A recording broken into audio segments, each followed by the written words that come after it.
이 녀석은 동네에서 알아주는 불량배 야마토, 폭행죄로 경찰서를 제집 드나들 듯한다. 싸움을 하던 중 오늘 갑자기 모범생이라 자칭하는 테루라는 녀석이 야마토를 찾아왔다. 테루가 야마토에게 기습적으로 발차기를 날렸지만 그는 피했고 테루를 향해 주먹을 날렸다. 야마토의 실력에 감명받은 테루는 물었다. 여기서 나가고 싶지 않냐고. 경찰서를 나온 야마토는 테루에게 자신에게 원하는 게 뭐냐고 물었지만 그는 바로 말해주지 않았다. 그 후 길가의 한 집에 숨어있던 수상한 두 사람과 마주쳤다. 그들은 길을 걷던 한 소녀를 노리고 있었다. 그리고는 어떤 주술을 사용해 방금 고른 목표물의 몸속으로 들어갔다. 다시 주인공 시점으로 돌아와서 집으로 돌아온 야마토는 문득 옛 가족 사진을 보게 되고 갑자기 여동생의 모습을 떠올렸다. 과거 화재에 휩쓸렸던 여동생의 모습. 그는 여동생이 사고로 죽었다는 사실을 받아들였지만 마음 한구석에서는 가족의 사고가 누군가에 의해 일어난 것이라고 의심하고 있었다. 바로 그때 같은 반 친구인 쿄카가 찾아왔다. 그에게 음식을 가져다 주러 온 것이다. 처음엔 배고프지 않다고 했지만 좋아하는 음식이 있자 결국 받았다. 쿄카는 그에게 더는 쓸데없는 싸움을 하지 말라고 했다. 자존심을 너무 내세우는 것은 스스로 화를 자초하는 일일 뿐이라고. 그 후 쿄카는 돌아가면서 야마토에게 요즘 거리를 걸을 때마다 아주 이상한 기분이 든다고 말했다.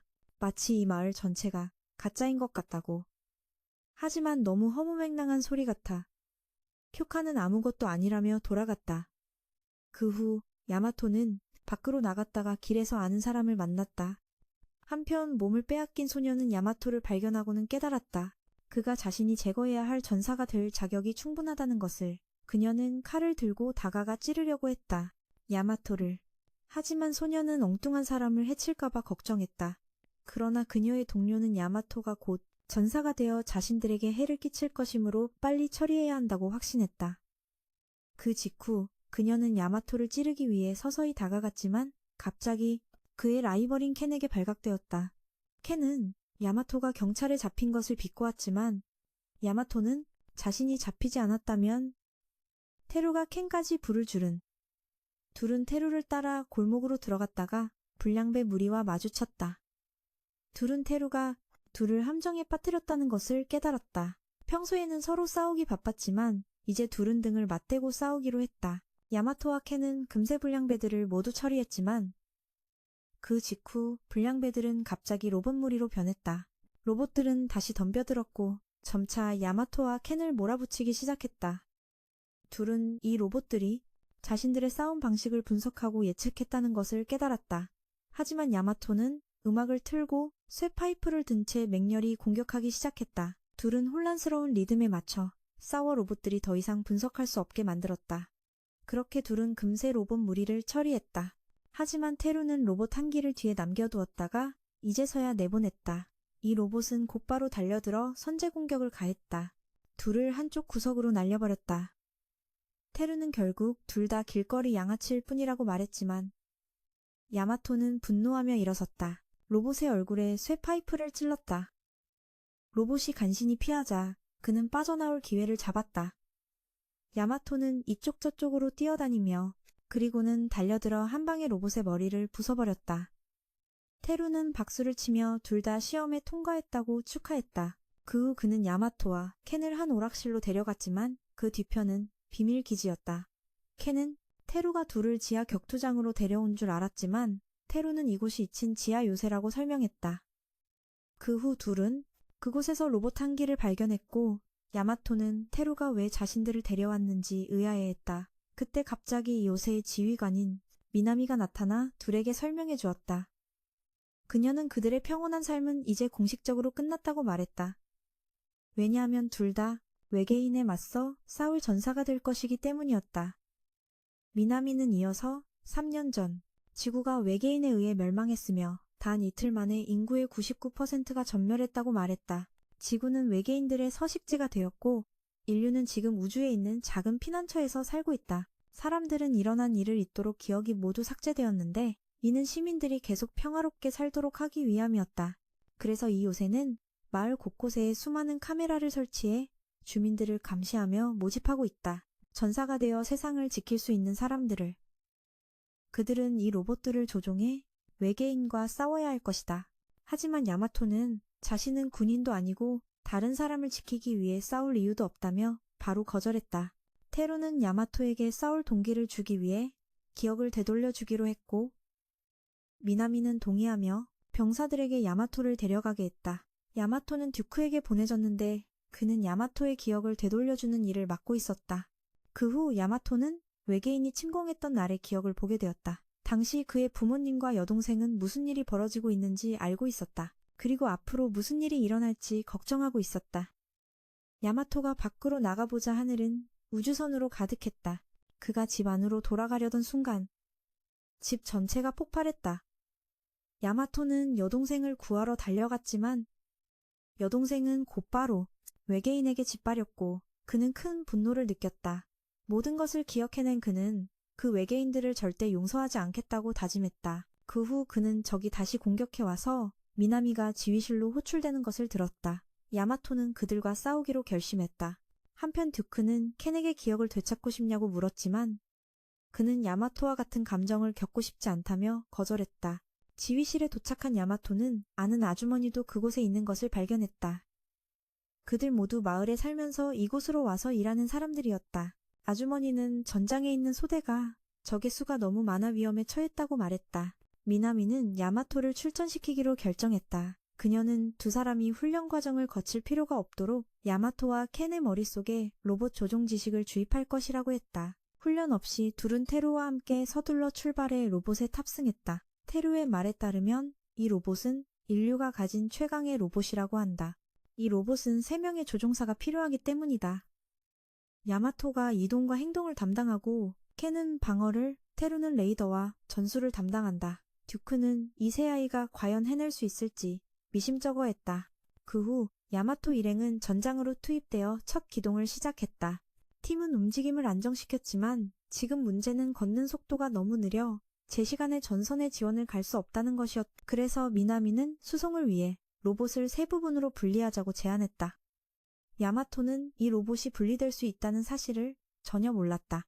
그래서 테루는 이 로봇이 세 부분으로 분리되어 세 사람이 각자 조종할 수 있다고 알려주었다. 분리되면 수송 장비로 전장까지 더 빨리 이동할 수 있었다. 그 시각 전장의 병사들은 하나둘씩 쓰러지고 있었다. 전장에 남은 마지막 부대는 수천의 강력하고 수많은 적군에 의해 구석으로 몰리고 있었다. 이 부대의 대장은 병사들에게 버티라고 격려하며 여기서 살아나가면 술 한잔 사겠다고 약속했다. 그 후 그는 총을 꺼내들고 적의 진영을 무너뜨리기 위해 돌진했다. 저항은 상당했지만 적의 수가 너무 많아 그들이 완전히 감당하기에는 역부족이었다. 대장은 적의 총에 맞아 만신창이가 되었고 팀원들은 차례차례 제거되었다. 하지만 바로 그때 주인공 3인방이 제때 지원하러 도착했다. 그 후 셋은 높이 날아올라 공중에서 직접 재결합해야 했다. 야마토가 중심이 되고 나머지 둘이 그와 합체해야 했다. 셋은 자신들이 해낼 수 있을지 확신하지 못했다. 이전에 한 번도 연습해본 적이 없었기 때문이다. 하지만 되든 안 되든 해야만 했다. 야마토는 미나미에게 지시를 부탁했다. 하지만 그녀는 야마토가 로봇의 움직임을 결정해야 하므로 스스로 하길 원했다. 켄은 만약 여기서 죽으면 조직이 어머니에게 뭐라고 말할지 궁금해했다. 테루는 만약 그들이 죽으면 조직이 그들을 아는 사람들의 기억을 수정해서 마치 처음부터 존재하지 않았던 것처럼 만들 거라고 설명했다. 여기서 싸워서 살아남는 것이야말로 그들이 존재했다는 살아있는 증거를 만드는 유일한 방법이라고 했다. 그 후 셋은 충분한 고도까지 올라가 낙하하기 위해 연료를 차단했다. 야마토의 몸통 부분이 먼저 분리되었다. 자세를 바로잡기 위해. 다음으로 팔 부분이, 그 다음은 하체, 그리고 마지막으로 두 자루의 검이 결합되었다. 하지만 적 두 기가 공격하기 위해 가까이 날아오자 야마토는 손 하나 까딱하지 않고 그들을 해치울 방법을 떠올렸다. 그는 테루에게 추진장치를 준비하라고 말한 뒤 두 적이 발사하려는 순간을 기다렸다가 테루에게 추진장치를 작동시키라고 했다. 두 적이 서로를 쏘게 만들려는 것이었다. 하지만 이제 추진장치의 연료가 다 떨어져 쉽게 착륙할 수 없게 되었다. 기지 전체가 야마토 팀이 그대로 지면에 추락할까봐 걱정했지만 예상치 못한 일이 벌어졌다. 야마토가 아무런 손상 없이 로봇을 두 발로 착지시킨 것이다. 그 후 그는 대장에게 후퇴하라고 알렸다. 나머지는 자신에게 맡기라고. 대장은 로봇 한 대로 그렇게 많은 적을 물리칠 수 있다는 것을 믿지 못해 계속 싸우기 위해 남기로 했다. 하지만 미나미는 이 로봇이라면 가능하다고 믿었고 야마토 팀에게 모든 것을 걸었다. 그 후 야마토 팀에게 로봇을 위한 무기가 또 하나 보내졌다. 그는 재빨리 로봇을 조종해 그것을 잡으러 갔고 보내진 것은 바로 총이었다. 적들이 일제히 야마토를 향해 쏘자 그는 재빨리 뛰어올라 피했다. 그는 적에게 반격하기 시작했지만 총알이 계속 날아왔다. 점차 손상되어 수리 절차를 실행해야 했다. 미나미는 야마토가 방금 뭘 했는지 몰랐고 그는 한순간의 방심에 대해 사과했다. 야마토는 그 후 매우 강력한 기술을 사용하기로 결정했지만 그것은 단일 대상에게만 효과가 있었다. 그 후 야마토는 로봇의 힘을 모아 하늘로 곧장 날아올랐다. 충분한 에너지를 모은 후 야마토는 공격을 내리꽂았다. 땅을 내리치자 충격파가 적지 않은 적을 섬멸했다. 하지만 남은 적들 전체가 그 후 합체하여 하나의 거인이 되었다. 그것은 야마토 팀을 무시하고 대피소 위치로 직행했다. 그렇게 야마토 팀은 그 뒤를 쫓을 방법을 찾아야 했다. 그리고 검을 축으로 삼아 엄청나게 빠른 속도로 회전했다. 충분히 빨라졌을 때 야마토는 검을 기울여 돌진하며 거인을 향해 똑바로 찔러 들어갔다. 하지만 테루는 이걸 쓰러뜨리려면 코어를 공격해야 한다고 했다. 야마토는 그 후 거미 기술을 활성화하고 돌진해 M자 형태의 참격을 날려 거인의 코어를 꿰뚫었다. 모두가 승리했다는 사실에 기뻐했고 미나미는 이번 승리로 적들이 인류가 멸망을 순순히 받아들이지 않을 것이라며 그들을 경계하기 시작할 것이라고 믿었다. 그 시각 외계인 진영의 수뇌부들은 인류의 저항을 감지하기 시작했다. 하지만 신하들은 여왕에게 왜 아래에 있는 전사들을 암살하는 임무를 공주에게 맡겼는지 물었다. 여왕은 자신의 딸이 너무 무르고 인류와 공존하려는 생각을 가지고 있어 공주에게 피맛을 보게 하여 그녀를 각성시켜야 한다고 생각했다. 야마토는 다시 자신의 거짓된 삶으로 돌아갔다. 하지만 그는 다른 사람들처럼 다른 평범한 삶이 자신처럼 파괴되지 않도록 계속 비밀을 지킬 것이다. 야마토는 쿄카와 다시 만나 그녀와 함께 학교에 갔고 오늘 그의 반에는 레지라는 전학생이 왔다. 야마토와 동료들은 그 후 아주머니의 가게에 저녁을 먹으러 갔다. 이 도시는 계속해서 그 비밀과 함께 돌아갈 것이다. 그 후 며칠 동안 쿄카는 계속해서 이 도시에 어떤 비밀이 있다고 느꼈다. 그 와중에 도시 한복판에 살인마가 나타났는데 이자는 얼굴을 가리기 위해 망토를 두르고 카메라 위치를 알아 카메라 바로 앞에서 범행을 저질러 조직 전체에 도전했다. 이때 미나미는 매우 지쳐 있었고 몸을 안정시키기 위해 약물을 주사해야 했다. 테루는 미나미가 긴급 전화를 받지 않아 상황을 보러 이곳에 왔다. 그녀가 갑자기 쓰러지자 테루가 부축해야 했다. 그 시각 학교에는 여학생들에게 매우 인기 있는 선생님이 있었다. 한 빨간머리 여학생이 주말에 놀러 가자고 제안했지만 선생님은 주말에 일이 있어서 갈 수 없다고 했다. 그때 학교에서 자주 괴롭힘을 당하는 남학생을 만난다. 빨간머리 여학생은 자신이 당했던 괴롭힘이 지금 그 애보다 더 심했다고 생각했다. 야마토는 이때 켄으로부터 한 회사원이 방금 살해당했고 그 사람이 자신들과 같은 파일럿이라는 소식을 들었다. 외계인 공주도 이때 야마토를 암살하기 위해 그를 미행하기 시작했다. 야마토와 켄은 그 후 헤어졌고 공주는 재빨리 야마토를 암살하러 다가갔다 하지만 그는 동전을 보고 몸을 숙여 죽는 바람에 공주의 칼이 빗나갔다. 그녀는 그 후 계속 야마토를 암살하려 했지만 방해물 때문에 계속 실패했다. 그러다 기회가 왔을 때 야마토가 갑자기 누군가의 목소리를 듣고 뒤를 돌아보다가 공주와 마주쳤다. 그는 그녀를 아스나라고 불렀고 공주는 자신이 빙의한 몸의 이름을 알게 되었다. 그가 왜 자신을 따라오냐고 묻자 공주의 시종이 야마토를 사랑해서 그런 거라고 둘러대라고 했다. 그녀는 그 말을 따랐고 야마토는 당황했다. 갑작스러운 고백에 어쩔 줄 몰라 했다. 이때 쿄카가 지나가다 그 모습을 보고 무슨 일이 있었는지 몰라 충격을 받았다.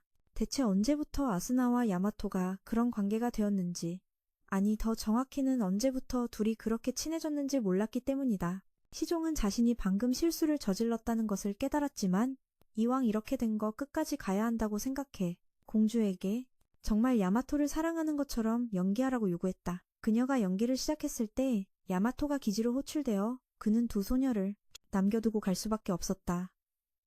야마토는 그 후 파일럿 회의에 참석하여 지금까지 3명의 파일럿이 암살당했다는 사실을 알게 되었다. 미나미는 암살범이 외계인이라고 주장했다. 미나미는 기지 내에 누군가가 빙의되었고 이 빙의된 자가 시스템에서 파일럿 정보를 훔쳐 암살을 실행했다고 의심했다. 회의가 끝날 무렵 테루가 미나미에게 괜찮냐고 묻자 그녀는 자신을 너무 걱정하지 말고 살인범을 찾는데 집중하라고 했다.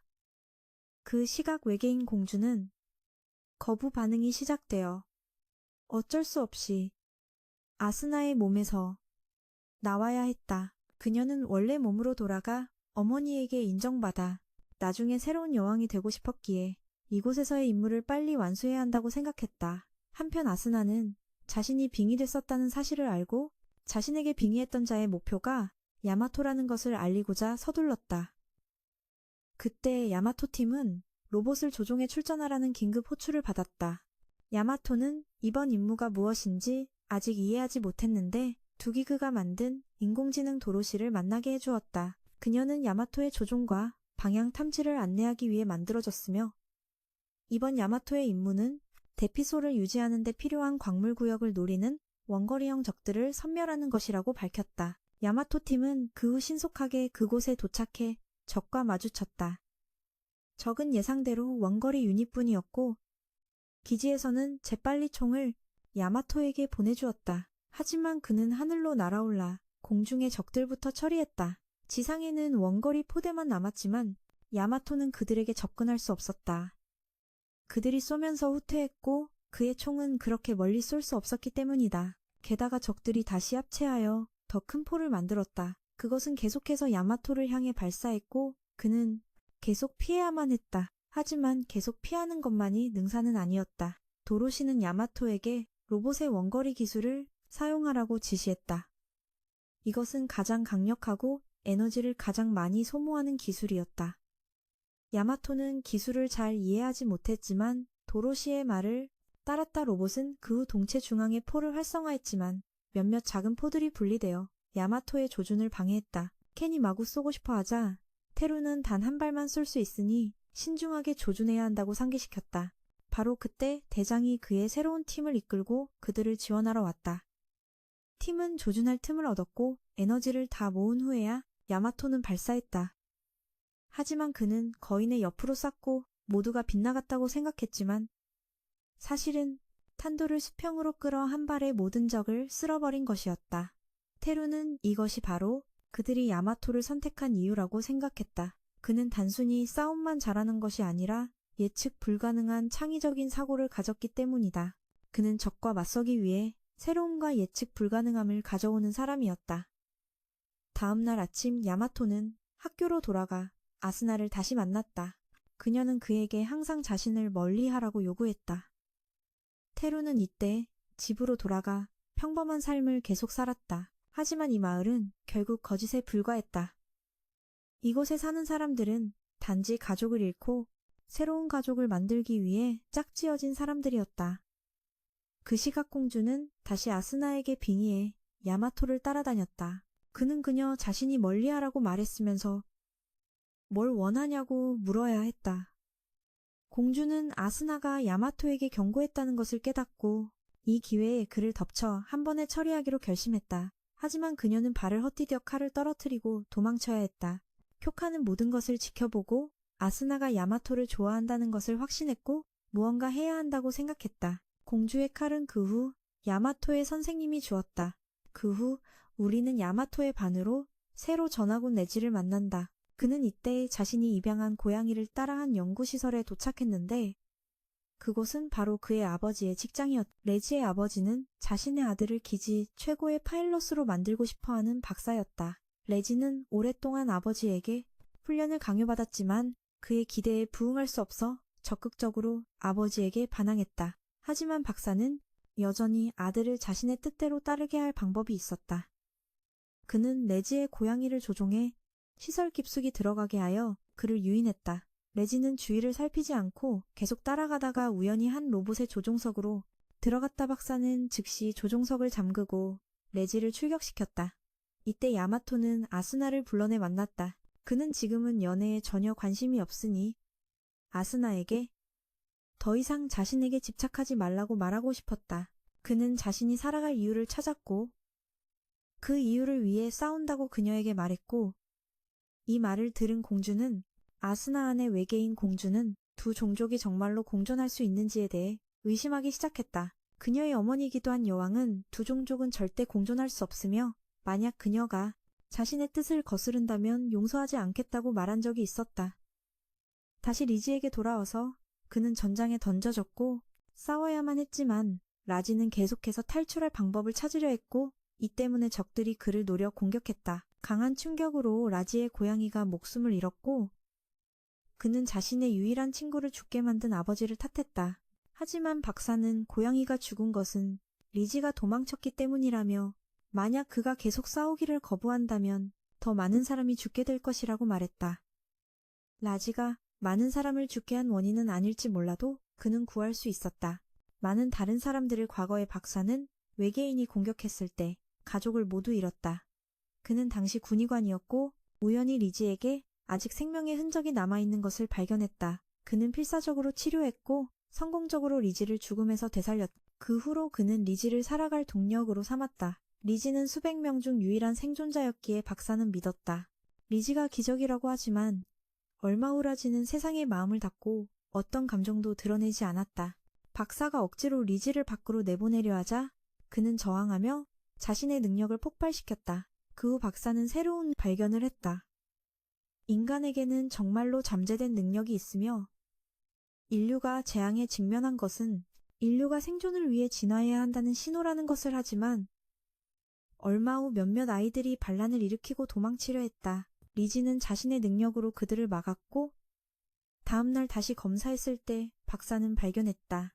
이 아이들이 능력을 사용하면 종양이 생기고 사용할수록 종양이 더 커진다는 것을 하지만 검사 후 오늘 종양이 사라졌고 박사의 동료는 리지가 그 종양을 제거한 사람이라고 생각했다. 전장의 군인들은 적 앞에서 힘이 빠지기 시작했고 리지는 증오를 원동력으로 삼기로 결심했다. 싸우기 위해 능력을 활성화했다. 각성한 능력으로 리지는 혼자서 로봇을 조종할 수 있었다. 야마토 팀처럼 3명이 필요 없이 그 후 라지는 혼자서 수십 명의 적을 해치웠다. 모든 적을 해치운 뒤 자신이 무슨 짓을 했는지 깨달았다. 박사는 리지가 침략자들을 해치웠다고 말했다. 그가 힘을 가졌으니 인류를 위해 싸우고 보호하는 것이 그의 의무라고. 그 후 박사는 미나미를 만나러 기지로 갔다. 그녀에게 라지를 조직에 받아달라고 요청했다. 그녀는 박사의 인체 실험이 비인도적이라고 생각했지만 그는 반박했다. 그녀가 야마토에게 증오심을 심어 싸우게 만든 것을 하지만 조직의 회장은 박사의 연구를 받아들이고 그를 조직의 일원으로 받아들였다. 한편 라지는 다른 고양이를 키우게 되는데 목표가 될 다른 고양이가 생겼다. 라지는 이 고양이와 함께라면 더 강해질 수 있다고 믿었다. 그때 야마토는 선생님의 부름을 받았지만 공주가 대신 나서서 이야기하고 야마토를 가게 했다. 그녀는 선생님도 자신과 같은 외계인이라는 것을 알고 있었고 야마토는 자신의 먹잇감이라고 말했다. 하지만 그는 자신의 일을 방해받는 것을 가장 싫어해서 공주와 싸우려 했지만 그녀의 경호원이 나서서 그녀를 보호하고 일을 해결했다. 그 후 야마토는 덥수룩한 머리의 그 소년을 다시 만났다. 그는 또 괴롭힘을 당하고 있었지만 몇몇이 불공평하다고 여겨 도와주러 나섰다. 야마토 일행은 지나가다가 싸움이 벌어진 것을 보고 재미삼아 끼어들었다. 야마토와 류스고는 흰옷을 입은 녀석들을 쫓아가다가 뒤처진 한 명을 붙잡았다. 류스고는 이 녀석의 얼굴을 알아봤다. 이 녀석은 예전에 버스에서 할머니에게 자리를 양보하지 않고 자신은 누워서 휴대폰을 만지고 있었다. 류스고가 그에게 한 수 가르쳐주려 하자 그는 동료들을 불러 그를 집단으로 공격했다. 그래서 이제 그는 그들의 보스를 찾아 그들에게 교훈을 가르쳐주려 했다. 이 무리의 보스가 야마토와 같은 반인 빨간머리 소녀준이라는 것을 알게 되었다. 다른 사람들을 꿰어내는 데 능숙했다. 그녀가 부하들을 시켜 싸우게 했지만 야마토와 류스고에게 모두 당했다. 류스고는 준과 개인적인 원한을 해결하고 싶어 했고 그래서 그녀도 나섰다. 하지만 여자와 싸우는 것이라 류스고는 계속 얼굴을 붉히다가 결국 걷어차였다. 갑자기 리지가 나타나자 준은 더 이상 싸우려 하지 않았다. 그녀는 모든 것을 설명하기로 했다. 예전에 그녀는 너무 귀여워서 자주 괴롭힘을 당했다. 그 부하들이 그녀를 도와주었고 미인 대회에 나가달라고 부탁했다. 그녀는 우승해서 유명인이 되었고 그 후로 다른 아이들도 그녀의 경호원이 되어 괴롭히는 무리로부터 그녀를 보호해 주었다. 그들이 도시를 돌아다니는 것은 그녀가 부탁했기 때문이었다. 이 도시의 이상한 것들을 조사해달라고. 그리고 그녀는 이 4명의 소년이 자신에게 무언가를 숨기고 있다는 것을 알았다. 왜냐하면 가끔씩 3명이 리즈를 제외하고 이유 없이 사라졌기 때문이다. 리즈는 이 3명이 야한 영화를 보러 몰래 빠져나갔다고 말해서 상황을 모면했고 3명도 이를 넘기기 위해 인정했다. 바로 그때 공지가 울렸고 4명의 소년은 모두 핑계를 대고 빠져나갔다. 4명은 기지로 가서 2대의 로봇에 탑승해 출격했다. 이번에 야마토의 교관은 다른 여성이었다. 막 착륙하자 지휘실에서 그룹 전체를 이동시키기 위해 2대의 수송 로봇을 보냈고 이제 공중에서 시간을 낭비하며 조립할 필요가 없었다. 그들은 인류의 보급로를 파괴하려는 적군을 섬멸하라는 명령을 받았다. 리지는 자신의 총이 더 멀리 쏠 수 있기 때문에 뒤에서 지원하기로 결정했다. 야마토는 앞으로 돌진했고 그 후 라지는 작은 녀석들에게 둘러싸였다. 야마토는 뒤쪽의 총잡이들을 처리하고 나서 리지가 자폭 능력이 있는 녀석들에게 붙잡힌 것을 발견했다. 그는 라지를 구하기 위해 대포를 발사했지만 모선이 더 많은 적을 투하했고 이기려면 모선을 노려야 했다. 하지만 그들은 그것을 파괴할 화력이 부족했다. 지휘실에서 야마토에게 바주카포를 보내주었다. 야마토는 날아올라 총을 잡고 모선을 직접 겨냥했다. 벌레들이 방해하러 오자 리지가 기술을 사용해 야마토 주변의 벌레들을 쓸어버렸다. 그는 모선을 격추했지만 바로 그때 파편과 벌레들이 합체했다. 야마토는 새로운 교관에게 지금 자신을 도울 방법이 있는지 물었다. 그녀는 새로운 기술인 메테오킥을 사용하라고 제안했다. 하지만 이 녀석은 외부에 갑옷이 있어서 그냥 돌진해서 찰 수는 없었다. 그는 그래도 돌진했지만 땅속으로 걷어차고는 방향을 바꿔 아래에서 위로 걷어찼다. 모두 야마토의 아이디어에 놀랐고 아마도 점차 익숙해져야 할 것이다. 잠시 후 미나미와 듀크는 적이 어떻게 자신들의 주요 위치를 정확히 아는지 의아해했고 조직 내에 스파이가 있을 것이라고 생각했다. 그 후 미나미는 도시의 위치를 옮겨야 한다고 결정했다. 적이 이곳의 위치를 곧 알게 될 것이기 때문이었다. 한편 준의 파란머리 친구는 덥수룩한 머리의 소년을 만났다. 그녀는 그에게 선생님께 말하라고 조언했지만 그는 원하지 않았다. 한 범생이 소년이어 덥수룩한 머리 소년을 찾아와 그가 로봇이라는 것을 알고 팔을 고쳐주겠다고 제안했다. 한편 미나미는 정군에게 도시를 이전할 장소를 소개했다. 그곳은 성지였고 그곳에는 그들이 활용할 수 있는 초거대 전함이 있을 가능성이 있었다. 하지만 그 전함은 12개의 조각으로 나뉘어 있었고 각 조각은 도시가 한 번의 위치 점프로 도달할 수 있는 곳에 있었다. 그래서 그녀는 인류가 반격할 수 있도록 누군가 이것을 미리 계획해 놓았다고 의심했다. 그리고 이 계획을 세운 사람은 그녀의 선대일 수밖에 없었다. 이 금발의 사령관, 그녀의 가족은 과거의 일을 예측했을 것이고 또한 그들만이 그 전함을 건설할 조건과 물자를 갖추고 있었다. 사령관은 그것을 믿기로 결정하고 이 계획을 실행하기로 했다. 하지만 이제 문제는 도시가 이륙하려면 균형을 맞추는데 최소 1년이 필요하다는 것이었다. 그래서 당장은 그들은 아직 아무것도 할 수 없었다. 그날 밤 범생이 소년은 덥수룩한 머리 소년의 팔을 다 고쳤다. 그의 아버지가 로봇 기술자라서 그도 기술이 있었다. 범생이는 덥수룩한 머리 소년이 다른 사람들이 표적이 되지 않도록 일부러 괴롭힘을 당했다는 것을 알았다. 그는 또한 이 도시가 가짜라는 것도 알고 있었다. 그때 사령관이 준을 찾아왔다. 그는 설명하기가 좀 어려웠지만 그녀가 기준을 충족했기 때문에 그녀를 찾아온 것이었다. 그는 그녀에게 이 도시가 가짜라고 말했고 그녀는 점차 흥미를 느끼며 더 듣고 싶어 했다. 다른 두 소년도 지하로 내려가는 길을 찾기 시작했다. 주는 기지로 안내되었고 사령관은 그녀가 로봇을 조종하도록 선택될 것이라고 말했다. 싸우는 로봇을 그녀는 즉시 동의했다. 듀크는 이곳으로 내려온 두 소년을 발견했다. 그는 범생이가 자주 이곳에 와서 로봇을 훔쳐본다는 것을 알고 있었다. 하지만 듀크는 곧 그가 이 로봇 분야에 재능이 있다는 것을 발견하고 점차 흥미를 느꼈다. 갑자기 공격 경보가 울렸고 범생이는 야마토 일행이 출동하는 것을 보았다.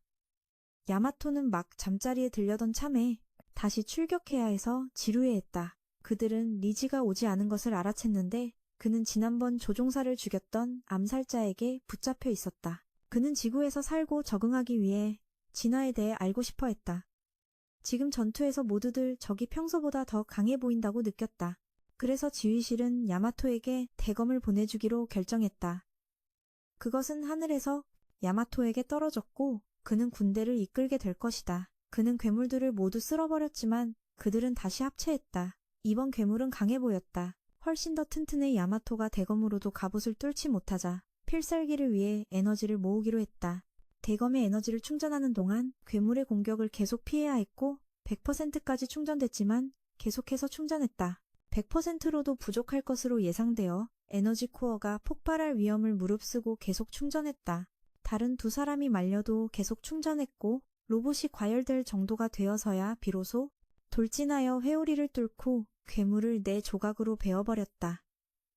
테루는 야마토가 이렇게까지 무모할 줄은 몰랐고 이 전투를 목격한 주는 흥미를 느꼈다. 미나미는 그런 무모한 전투 방식을 용납할 수 없어 야마토를 혼내기로 결심하고 듀크를 찾아갔다. 그는 책벌레를 영입할 생각이었고 그녀는 책벌레가 야마토가 사용하는 로봇을 만든 사람의 아들이라는 것을 알게 되었다. 한편 야마토는 암살당한 파일럿의 딸을 찾아갔다. 두 사람 다 재혼 가정이었기에 야마토는 마음을 터놓고 이야기하고 싶었지만 그녀는 동정하는 거냐며 가버렸다. 돌아가는 길에 암살자가 야마토를 뒤쫓았고 그때 공주가 그를 보호하기 위해 나섰다. 야마토가 눈치채고 돌아보니 암살자는 그녀처럼 하지만 그 평범한 병사는 송곳니라는 형태로 변신해 공주를 압도했고 결국 야마토가 다시 돌아와 그녀를 구해야 했다. 하지만 그는 야마토에게 볼 일이 있다는 걸 기억하고 야마토를 노렸다. 공주는 그가 죽는 것을 원치 않아 송곳니 형태로 변신했다.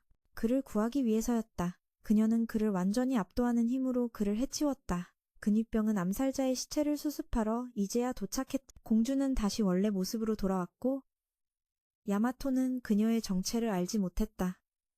다음날 아침 아스나는 몸을 되찾고 깨어났다. 그녀는 야마토의 집에 있었고 찢어진 옷을 보고는 무슨 일이 있었다고 생각해 비명을 질렀다. 아스나는 그가 뭘 봤는지 알고 싶어 했지만 그는 별로 본 게 없다고 털어놨다. 어젯밤 일에 대해 그녀는 누군가 침입해 자신을 조종했다고 말했다. 그래서 그는 외계인에 대해 털어놓을 수밖에 없었다. 그녀는 외계인 중 하나가 자신을 조종했다고 의심했다. 그녀는 야마토와 함께 도시에 숨어있는 외계인을 찾기로 결심했다. 한편 미나미는 지휘실에 몇 가지 실험을 요청했다. 더 빨리 이륙할 수 있도록 하기 위해서였다. 곱슬머리 청년이 다리 위에서 생각에 잠겨 있을 때 준의 파란머리 친구가 찾아왔다. 그녀는 인생이 힘들어도 뛰어내리지 말라고 조언했지만 그는 강에 쓰레기를 버리고 싶지 않다고 했다.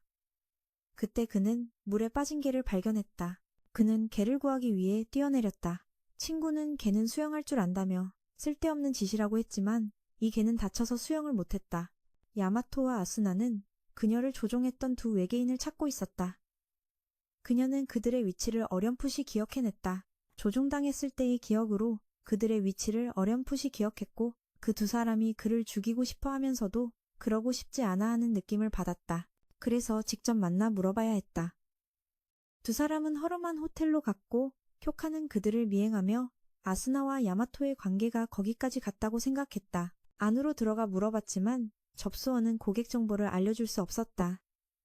아스나는 그 두 사람이 이미 떠난 것 같다고 느꼈다. 조종당한 이후로 감각이 훨씬 예민해졌기 때문이다. 하지만 담임 선생님에 대한 단서가 있었다. 그러나 야마토는 볼 일이 있었다. 그래서 저녁에 계속 조사하기로 약속했다. 한편 책벌레가 듀크를 도와 로봇을 개선하자 미나미는 그를 이곳에서 일하도록 초대하기로 했다. 그는 이곳에서 일하게 되어 매우 기뻐했다. 한편 곱슬머리는 파란머리 친구에게 이끌려 도장으로 갔다. 그녀는 그에게 호신술을 가르쳐주기 위해서였다. 그녀는 인정사정 없이 공격했고 로봇의 기억력 덕분에 그는 빠르게 배웠다. 그는 금방 배워서 그녀에게 반격했다.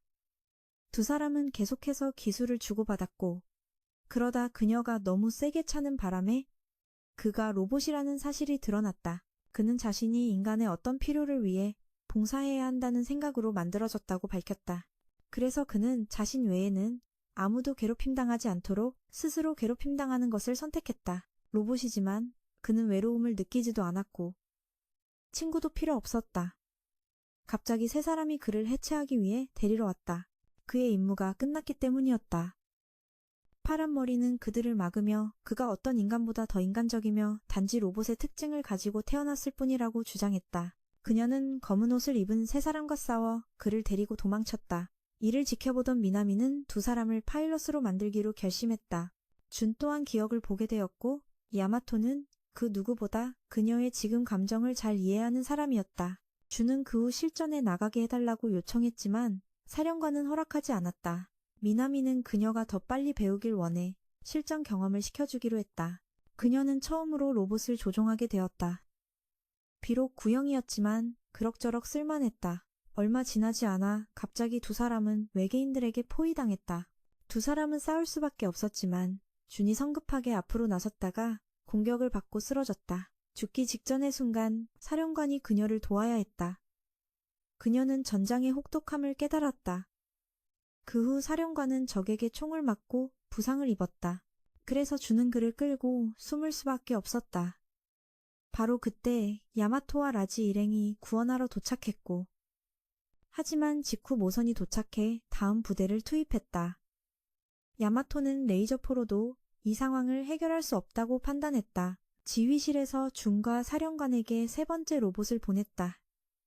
두 사람은 탈출 포드를 이용해 빠져나왔고 그 로봇에 흡수되었다. 로봇에 이끌려 올라간 준은 사령관이 다친 것을 발견했지만 그는 괜찮다고 말했다.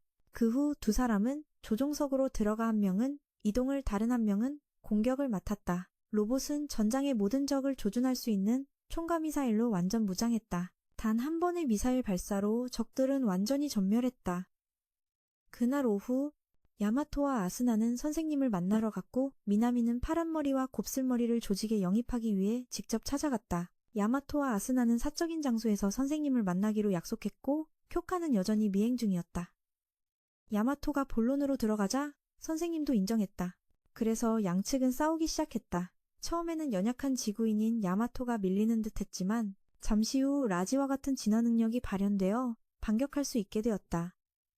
그러자 공주가 다시 아스나에게 빙의해 야마토를 쓰러뜨렸다. 그녀는 야마토와 협상하고 싶었지만 그는 두 친구를 불렀다. 두 사람 모두 무기를 들고 있었다. 하지만 공주는 여전히 평화 협상을 원했다. 그녀는 자신을 아셰무라고 소개하며 전쟁을 원하는 것은 여왕이라고 말했다. 하지만 그녀는 이 잘못된 미래를 끝내고 싶었기에 전쟁에 반대했다. 테루는 그녀가 전쟁을 멈출 수 있다는 뜻으로 이해했다. 하지만 그녀는 확신할 수는 없지만 최선을 다하겠다고 했다. 그러나 야마토는 인류에게 고통을 안겨준 자들과 평화를 원치 않았다.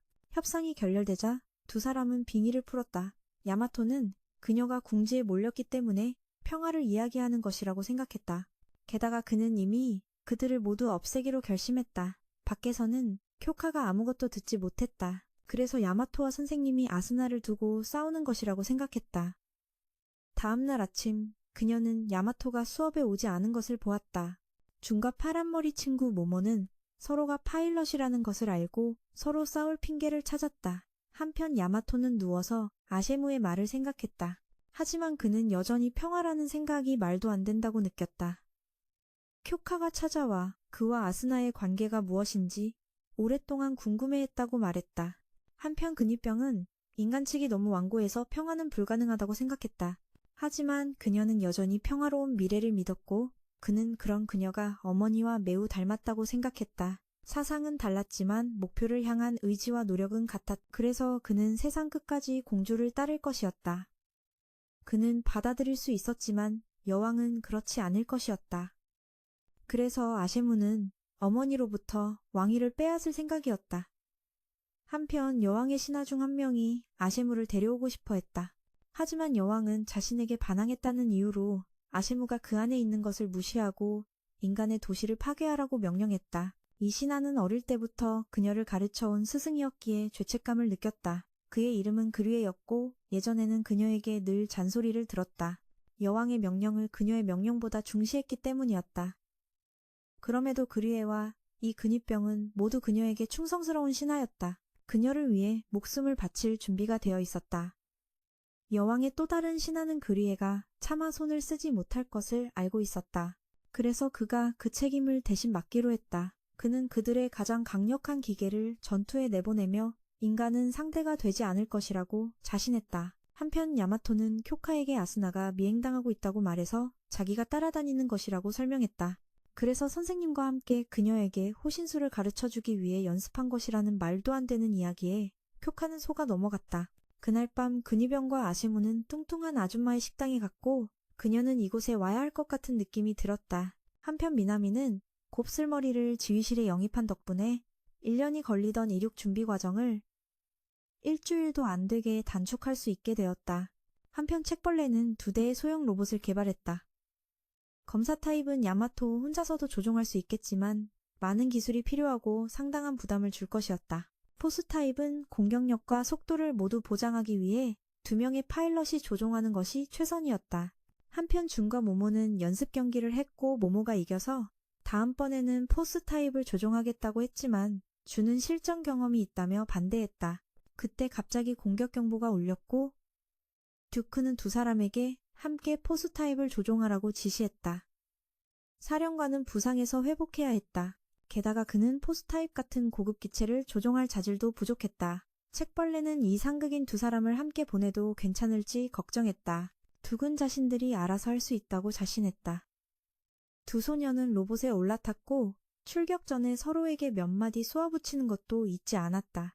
야마토와 라지가 먼저 나갔지만 2 소녀는 멋대로 앞으로 돌진했다. 둘은 로봇의 능력을 활성화했는데 이 능력은 양쪽의 추진기를 독립적으로 제어할 수 있게 해 헤이링 조종 로봇은 할 수 없는 움직임을 구사할 수 있었다. 그 후 2 소녀는 기둥들을 불러냈다.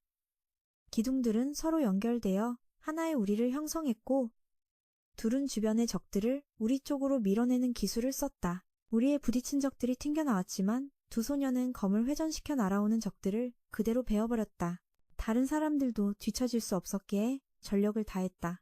갑자기 적들이 모두 후퇴했고 여왕이 준비한 비밀 병기가 투하됐다. 이 녀석은 이전의 적들보다 훨씬 컸다.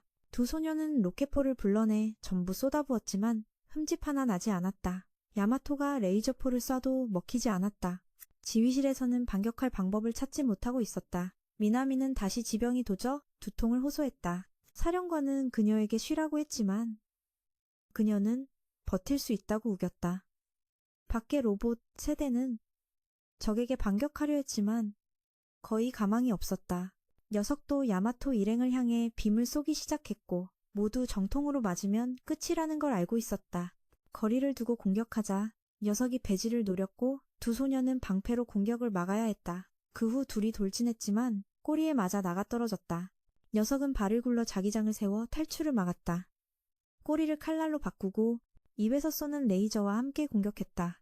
검사 로봇이 레이저에 스치자 류스고는 갑자기 이전 어머니에 대한 기억 일부를 되찾았다. 한편 M은 야마토에게 연락했다. 그녀는 저 녀석을 상대할 방법이 있다고 했다. 그는 믿지 않았지만 그녀는 그를 믿기로 했다. 그녀는 그를 조금 이해했고 지난번에 그가 구해줬으니 믿든 안 믿든 그에게 달렸다고 했다. 그는 들을 준비가 됐다. 그녀는 저 녀석은 조종사 없이 세계의 전자두뇌로 제어된다고 알려줬다. 전부 파괴해야만 한다. 그렇지 않으면 하나만 남아도 나머지 둘을 복구할 거라고 했다. 그는 모두에게 세 개의 뇌를 동시에 공격해야 한다고 알렸다. 하지만 1초의 오차도 없이 동시에 공격해야 하므로 거의 불가능한 일이었다. 그 외에 다른 변수도 있을 수 있었다. 하지만 곱슬머리 소녀는 세 로봇 모두에게 정확한 유도를 설정할 수 있다고 말했다. 미나미는 그를 믿기로 했다. 저 괴수는 위험을 감지했는지 더욱 미친 듯이 공격하기 시작했다. 그녀는 타이밍을 맞출 수 있도록 음악을 보냈다. 첫 박자에 맞춰 모두가 공격하려 했지만 괴수 때문에 공격이 빗나가 취소해야 했다. 그 후 모두가 새로운 박자에 맞춰 세 개의 뇌를 동시에 꿰뚫는 데 성공했다.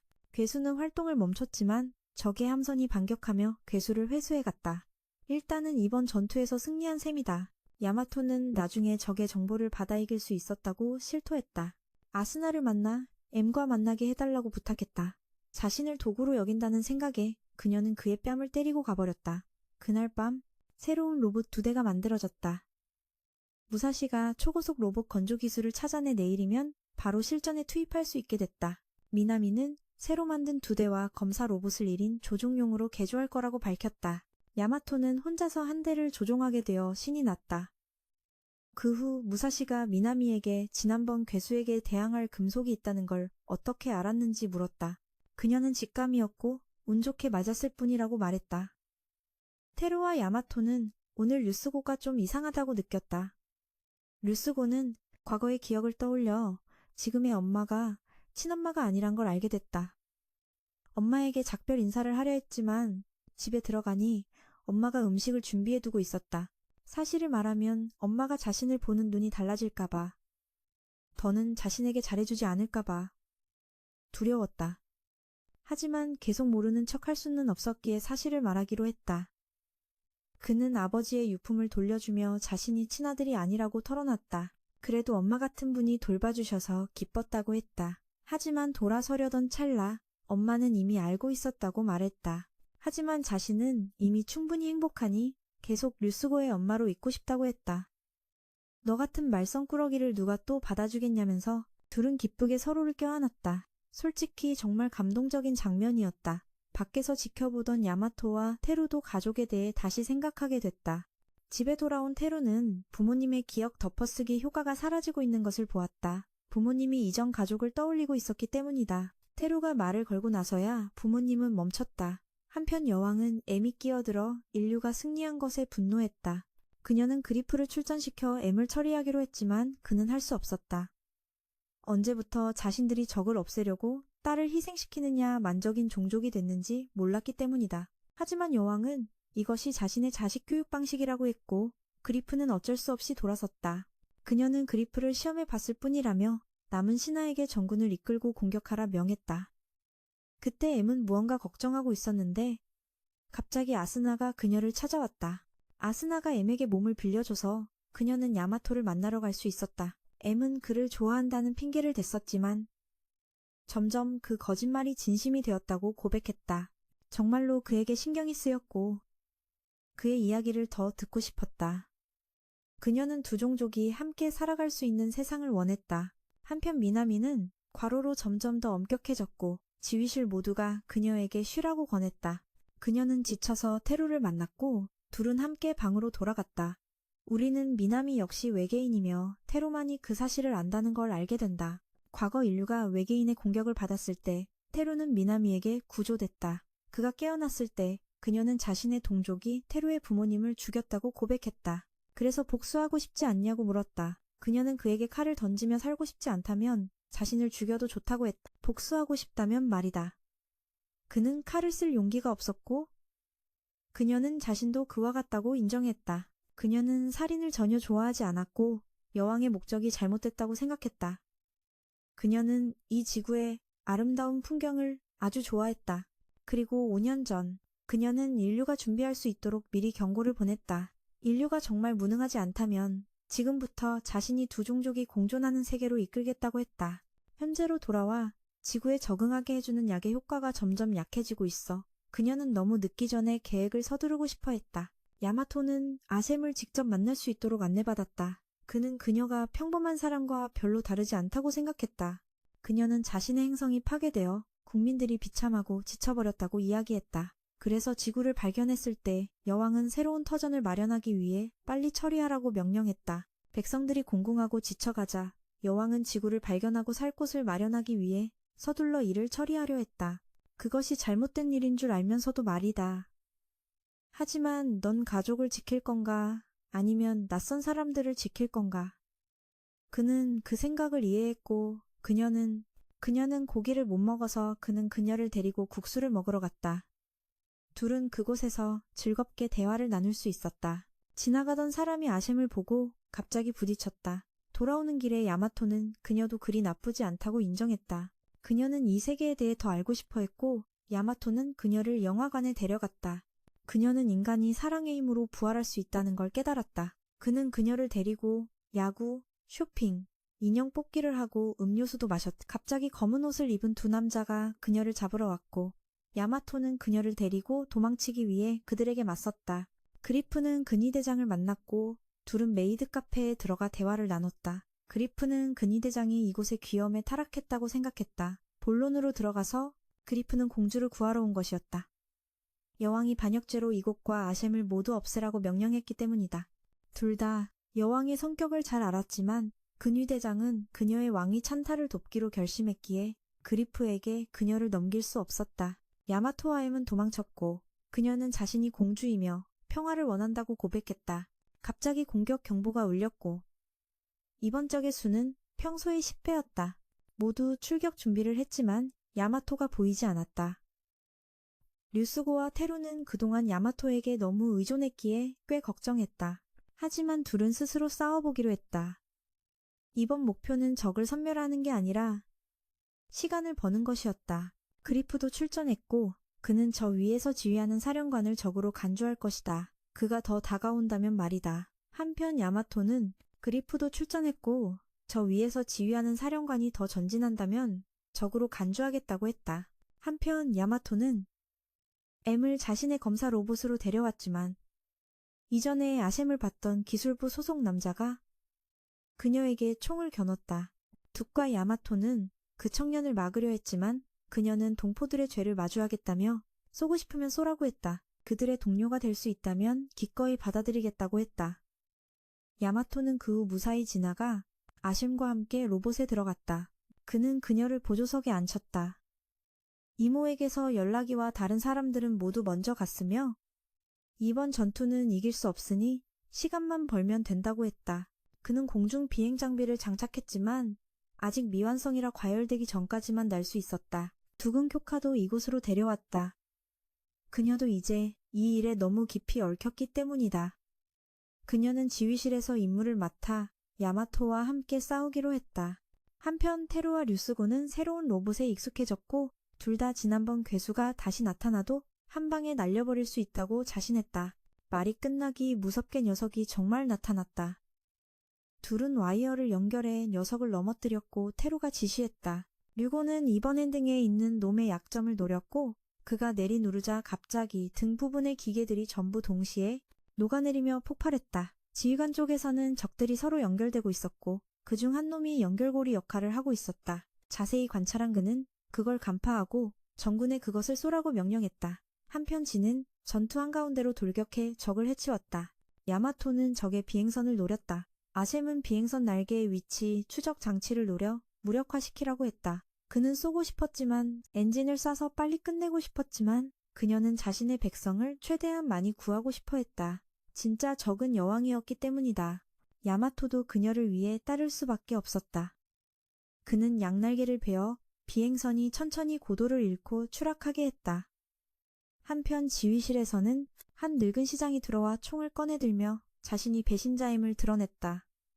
그는 병에 걸렸는데 불치병이라 외계인 군대와 손을 잡고 생명 연장약을 받기로 한 것이다. 미나미가 총을 빼앗으려 달려들었지만 그녀는 호환성을 잃고 총에 맞았다. 듀크가 반격했지만 그에겐 방탄막이 있었다. 그녀가 총을 빼앗으려 달려들었다가 머리에 총을 맞았지만 그는 아무 상처도 없었다. 그 후 미나미는 급히 의무실로 이송되었고 이제 그들은 최대한 빨리 이륙해야 했다. 미나미의 마음에 보답하기 위해서였다.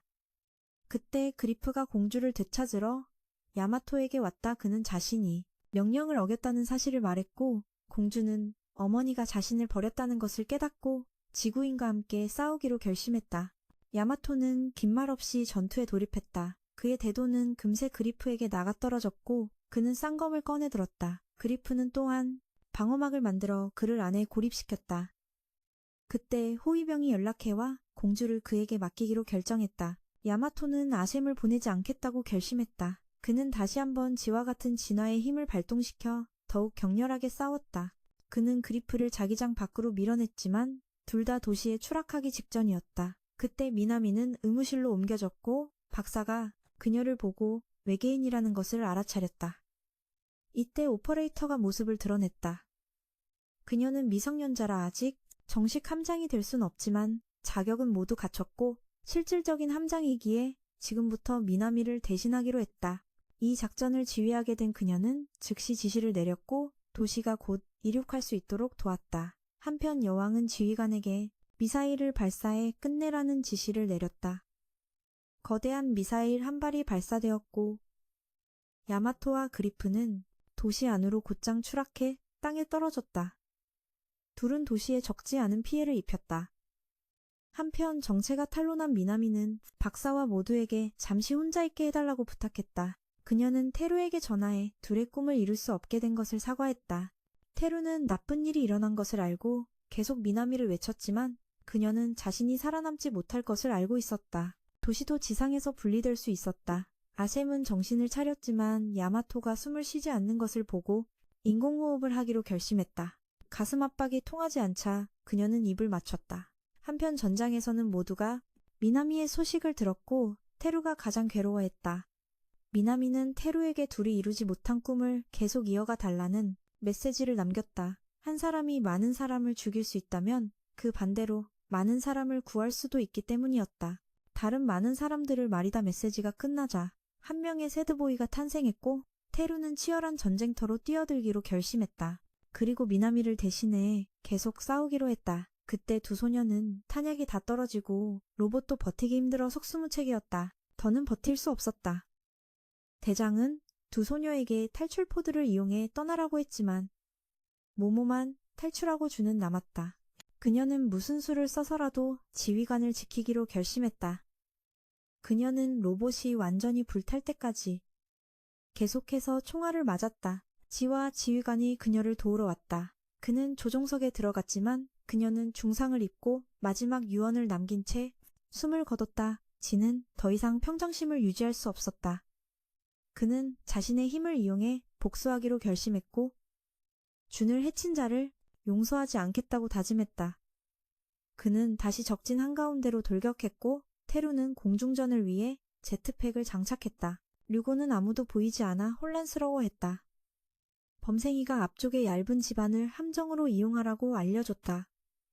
그리고 범생이가 안경을 벗자 훨씬 잘생겨졌다. 그때 야마토는 깨어나 아셈과 함께 밖으로 나갔다. 둘은 그리프의 공격을 받았고 그는 야마토를 쫓았다. 야마토는 도망치며 쇠막대기로 맞섰지만 단칼에 두 동강 났다. 아스나는 어째서인지 학교 전체가 이렇게 된 후에도 살아남았다. 그녀는 전에 아셈이 줬던 무기를 집어 야마토에게 던져줬다. 그는 맞서 싸웠지만 그리프는 여전히 아셈만을 노렸다. 그녀가 옥상으로 도망치자 그곳엔 호위병이 있었다. 그는 그리프를 막으려 했지만 그리프는 돌진해 가차없이 호위병을 찔렀다. 과거의 둘은 서로에게 아셈을 매우 좋아하고 어쩌면 사랑한다고 고백했었다. 하지만 그녀 곁에 있기 위해 호위병은 그 감정을 버렸다. 덕분에 그는 그녀를 가까이서 따르며 그녀가 성장하는 것을 지켜볼 수 있었다. 충격에 빠져 있다가 야마토에게 눈을 찔렸다. 그리프는 로봇으로 돌아가 그녀를 붙잡았고 야마토도 로봇으로 달려가 기체를 활성화하고 제트팩의 모든 힘을 다해 그를 쫓았다. 그가 그리프를 쫓아 밖으로 나가자 그녀는 그리프를 설득하려 했지만 야마토가 돌진해 그녀를 잡고 있던 팔을 잘라냈다. 잘린 팔이 떠내려가자 둘은 그걸 쫓아야 했다. 그리프가 먼저 달려갔지만 테루가 야마토를 막아섰다. 두렵지 않았기 때문이다. 야마토는 따를 수밖에 없었고 돌아섰다. 도시 전체를 지키려면 저 거대한 미사일을 격추해야 했다.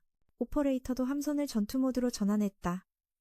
수많은 포가 모습을 드러냈고 중앙에는 주포가 있었다. 오퍼레이터는 발사와 함선 부양을 동시에 하기 위해 에너지를 균등하게 분배하라고 지시했다. 적이 사정거리에 들어오자 포는 에너지를 충전하기 시작했다. 그들은 적 함대 전체와 지휘함, 그리고 지상에 있던 놈들까지 격추했지만 연기가 거치자 미사일은 여전히 남아 있었다. 야마토에게 마지막 중책이 맡겨졌다. 그들은 그가 대보검을 사용할 수 있도록 에너지를 전송하기로 했다. 그 후 하이지로 검이 만들어졌고 야마토는 그걸 짊어지고 돌진해 미사일을 일격에 두 동강 냈다. 작전은 완벽하게 성공했다고 볼 수 있었지만 희생도 적지 않았다. 그때 아셈은 지상에서 무사했고 그녀를 태워주겠다는 한 아저씨를 만났다. 돌아온 후 야마토는 계속해서 아셈에 대한 꿈에 시달렸다. 두 친구가 그의 상태가 안 좋아 보여 놀러 가자고 했지만 그는 거절했다. 아스나는 무슨 일인지 그리고 야마토가 정말로 아셈을 아끼고 있다는 것을 알고 있었다. 한편 주는 아직 살아 있었다. 그녀는 자신을 구해준 지에게 감사했다. 지휘관이 그녀를 데려왔을 때 지가 능력을 써서 그녀를 살려냈던 것이다. 그럼 미나미도 살려줘요. 그때 키 큰 오퍼레이터가 모두 앞에서 미나미의 소원을 말했다. 그리고 그들은 세뇌를 통해 대중에게 비밀을 지킬 수 있었다. 그 후 그녀는 다음 계획을 전달받기 위해 불려갔다. 다음 계획이었다. 그때 박사는 다른 사람들과 함께 미나미의 시신을 부검하고 있었다. 그들은 어째서 인간과 외계인이 혈액 성분만 다를 뿐 거의 똑같이 생겼는지 알지 못했다. 하지만 다시 검사한 후 박사는 뭔가를 보고 충격받았다. 한편 범생이와 듀크는 두 소녀의 로봇을 재건하는 데 성공했다. 류고는 야마토에게 무슨 일이 있는지 몰랐다. 테루는 그에게 야마토가 과거에 자신처럼 외계인을 사랑하게 되었다고 알려줬다. 갑자기 적의 경보가 울렸고 테루는 류고에게 이번엔 참여하지 말라고 했다. 한편 돌아온 그리프는 탈옥했다. 여왕은 그리프의 사용을 명했지만 그는 직접 그녀를 찾아와 원한다면 직접 자기 목을 베라고 말했다. 한편 아셈은 빅터를 만났다. 그는 지하에서 자급자족하는 갱단의 두목이었다. 그는 예전에 외계인과 대화한 적이 있었고 그들도 단지 생존하려 애쓰는 것뿐임을 이해했기에 서로 원한은 없었다. 갑자기 지구의 돌연변이 괴물이 나타나자 빅터는 부하들을 불러 자신의 로봇을 준비시켰다. 변신이 끝나자 그녀는 그 로봇이 야마토의 로봇과 매우 닮아 놀랐다. 한편 공중전이었기 때문에 야마토와 테루의 로봇만 출격할 수 있었는데 테루가 아직 오지 않아 지가 대신 조종하기로 했다. 적들이 꽤 많이 몰려오자 지는 계획을 세웠다. 설명할 필요도 없이 야마토는 스스로 이해하고 그대로 실행했다. 지는 미사일을 발사해 적들이 움직일 수 없는 자기장을 만들었고 야마토는 그대로 기술을 써서 일직선으로 밀어버렸다. 둘이 잡몹들을 처리하자 놈들이 합체했고 야마토는 포를 사용해 막았다. 그가 뒤로 밀려나자 지가 야마토에게 등을 맞대고 반대 방향으로 기술을 쐈다. 두 힘은 상쇄되었고 합체한 적도 마찬가지였다.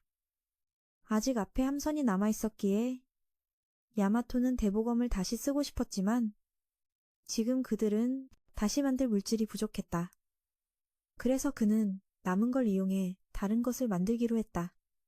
그가 충전하는 동안 아래에 있던 빅터는 괴물을 주먹으로 쓰러뜨리고 기술을 써돌진해 머리를 날려버렸다. 그때 야마토는 함선에서 남은 물질을 가져가 우주로 날아올랐다. 그는 밖에서 연료를 모아등 뒤에 비행 유닛을 만들고 운석을 하나 더 만들었다. 날개는 그가 운석을 아래로 밀어 적의 비행선에 똑바로 던질 수 있게 해주었다. 모두가 야마토의 비범함과 더불어 창의적인 두뇌를 활용해 싸우는 것에 놀라지 않을 수 없었다. 한편 그녀는 빅터에게 그가 가진 이것의 출처를 물었다. 그는 단순히 조직에서 설계도를 훔쳐 폐공장에서 그것을 만들어냈을 뿐이다.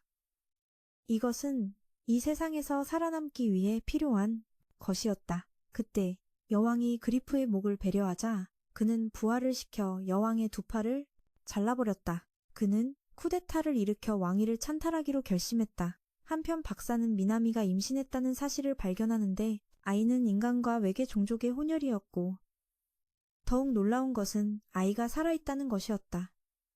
테루는 그 소식에 충격을 받았다. 그는 이 사실을 어떻게 받아들여야 할지 몰랐다. 그리프는 이제 여왕에 대한 쿠데타에 성공하여 새로운 왕이 되었다. 그는 여왕을 찾아가 아직은 그녀를 죽이지 않겠다고 말했다. 반대 세력을 굴복시켜야 했기 때문이다. 여왕은 그가 자신 없이는 이 종족 전체를 통제할 수 없을 것이라고 말했다. 그녀는 병사를 만들어낼 수 있는 유일한 존재였기 때문이다. 하지만 그는 그녀의 딸도 그럴 수 있다고 생각했다. 그 사이 M은 빅터에게 자신이 필요한 것에 대해 거래를 제안했다. 그가 그녀를 한 장소로 데려다 주는 것이었다. 그가 대가를 요구하자 그녀는 방금 떠난 전함을 상기시켰다. 그녀는 그가 그곳으로 데려다 주길 원했다. 안에 있는 사람들을 구하고 싶었기 때문이다. 그 대가로 그녀는 그에게 배에 있는 모든 화물을 주겠다고 했다. 빅터는 그 말을 듣고 매우 흥미롭다고 생각하며 거래를 받아들였다. 하지만 그녀를 돕기 전에 그는 자신이 사는 마을로 돌아가 연료를 보급해야 했다. 한편 의장은 추락한 전함을 찾기 위해 일행과 함께 날아왔다. 생존자를 구하고 전함 내부의 자원과 화물을 확보하기 위해서였다. 우주선은 곧 착륙하여 위장 모드를 활성화했다. 그 후 대장은 주변을 정찰하기 위해 한 부대를 이끌고 지상으로 내려갔다. 그 사이 야마토는 켄과 다시 만났는데 그가 다친 것을 보았다. 그는 실수로 쿠스의 영역에 들어갔다고 말했다. 야마토는 쿠스가 누구인지 몰랐고 엠사크는 쿠스가 이 학교를 지배하는 미스터리한 존재라고 알려주었다.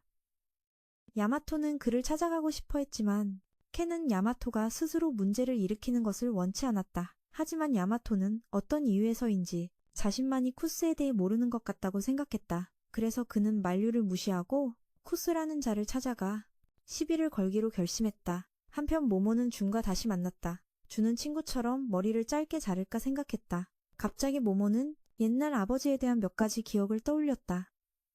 한편 악샘은 빅터에 의해 그가 사는 마을로 오게 되었다. 이곳은 2,000명의 주민이 사는 솔롱이었다. M은 그들이 어떻게 여기서 사는지 의아해했고 빅터는 원하든 원치 않든 이곳에서 살아남아야만 한다고 말했다. M은 빅터에게 자신을 미워하지 않냐고 물었다. 그녀가 바로 그와 이곳 사람들을 이런 궁지로 몰아넣은 장본인이기 때문이다. 하지만 그는 증오해봤자 아무 소용이 없다고 말했다. 그는 단지 이곳 사람들을 구하고 그들이 살아남도록 돕고 싶을 뿐이었다. 갑자기 불량배 몇 명이 나타나 빅터에게 시비를 걸고 악샘에게 추근댔다. 그는 그들을 혼쭐내 주었고 우두머리가 가짜 칼을 꺼냈지만 빅터는 여전히 쉽게 그들을 제압했다. 한편 박사는 테루를 찾아갔다. 그는 미나미 뱃속의 태아가 그녀와 테루의 아이라는 것을 알고 있었다. 그 아이는 외계인과 지구인 사이의 혼혈이었기에 박사는 이 아이가 인간이 살 수 없는 환경에서도 살 수 있다고 믿었다. 그는 이 아이를 실험에 사용하여 인류가 외계 환경에서 살아남을 방법을 찾도록 돕고 싶었다. 하지만 테루는 이 아이의 존재가 알려지면 외계인들도 아이를 빼앗아 똑같은 짓을 할까봐 두려워했다. 테루는 이 아이가 위험의 근원이 될 것이라고 생각했지만 박사는 아이를 인류의 희망으로 보았다. 그는 아무도 모르게 비밀리에 아이를 연구할 것이었다. 한편 야마토는 준니지와 다시 만났다. 세 사람 모두 쿠주라는 인물에 대해 전혀 모른다는 것을 깨닫고 그가 누구인지 확인하러 함께 가기로 했다. 세 사람은 체육관으로 들어갔다. 그곳에는 쿠스가 이미 앉아서 기다리고 있었다. 쿠스는 어째서 세 사람이 자신을 모르는지 의아해했고 세 사람은 쿠스가 모두의 기억을 바꿨을지도 모른다고 생각했다. 하지만 모두의 기억이 바뀐 건지 아니면 그들 세 사람만 바뀐 건지에 대해 쿠스는 이 쉘터 안에서는 누구도 진실과 거짓을 구별할 수 없다고 말했다. 쿠스 자신도 파일럿이 되고 싶어 했고 가장 빠른 방법은 카메라 앞에서 파일럿을 쓰러뜨리는 것이었다. 그 후 야마토는 쿠스에게 머리를 잡혀 멀리 걷어차였다. 그는 다른 두 사람에게 끼어들지 말고 자신에게 맡겨달라고 했다. 야마토가 달려들어 계속 공격했지만 쿠스는 그것을 피하고 반격했다. 쿠스는 야마토가 자신의 상대가 되지 않는다고 했지만 야마토는 쿠스가 어떻게 자신의 공격을 완벽하게 피할 수 있는지 알 수 없었다. 야마토는 마치 특수부대원과 싸우는 것 같다고 생각했다. 하지만 야마토는 우연히 화면을 켰고 아스나의 공연을 보게 되었다. 음악이 흘러나오자 야마토는 더욱 맹렬하게 싸웠다. 하지만 그는 여전히 밀리고 있었다. 그래서 그는 다른 두 사람에게 자신의 신호에 맞춰 커튼을 열어달라고 부탁했다. 그는 명예보다 승리가 더 중요했기 때문이다. 그는 돌진하여 공격을 피한 뒤 밧줄을 잡고 위쪽의 프로젝터에 매달렸다. 준과 리지는 신호에 맞춰 커튼을 열었고 쿠스는 눈이 부셨다. 야마토는 그 기회를 놓치지 않고 달려들어 쿠스의 머리에 두 번의 발차기를 날렸다. 그때 대장의 순찰팀이 지상에서 적과 조우했고 야마토의 팀은 즉시 전투에 소집되었다. 그는 쿠스에게 돌아오면 설명할 준비를 하라고 말했다. 야마토는 곧 로봇에 탑승하여 무기를 장착했다. 그의 무기는 준비 단계부터 이전보다 더 강력하게 업그레이드되었다. 다른 파일럿들의 로봇도 똑같이 업그레이드되었다. 그들은 함께 대장을 지원하러 갔고 모두 새로운 업그레이드에 흥미를 보였다.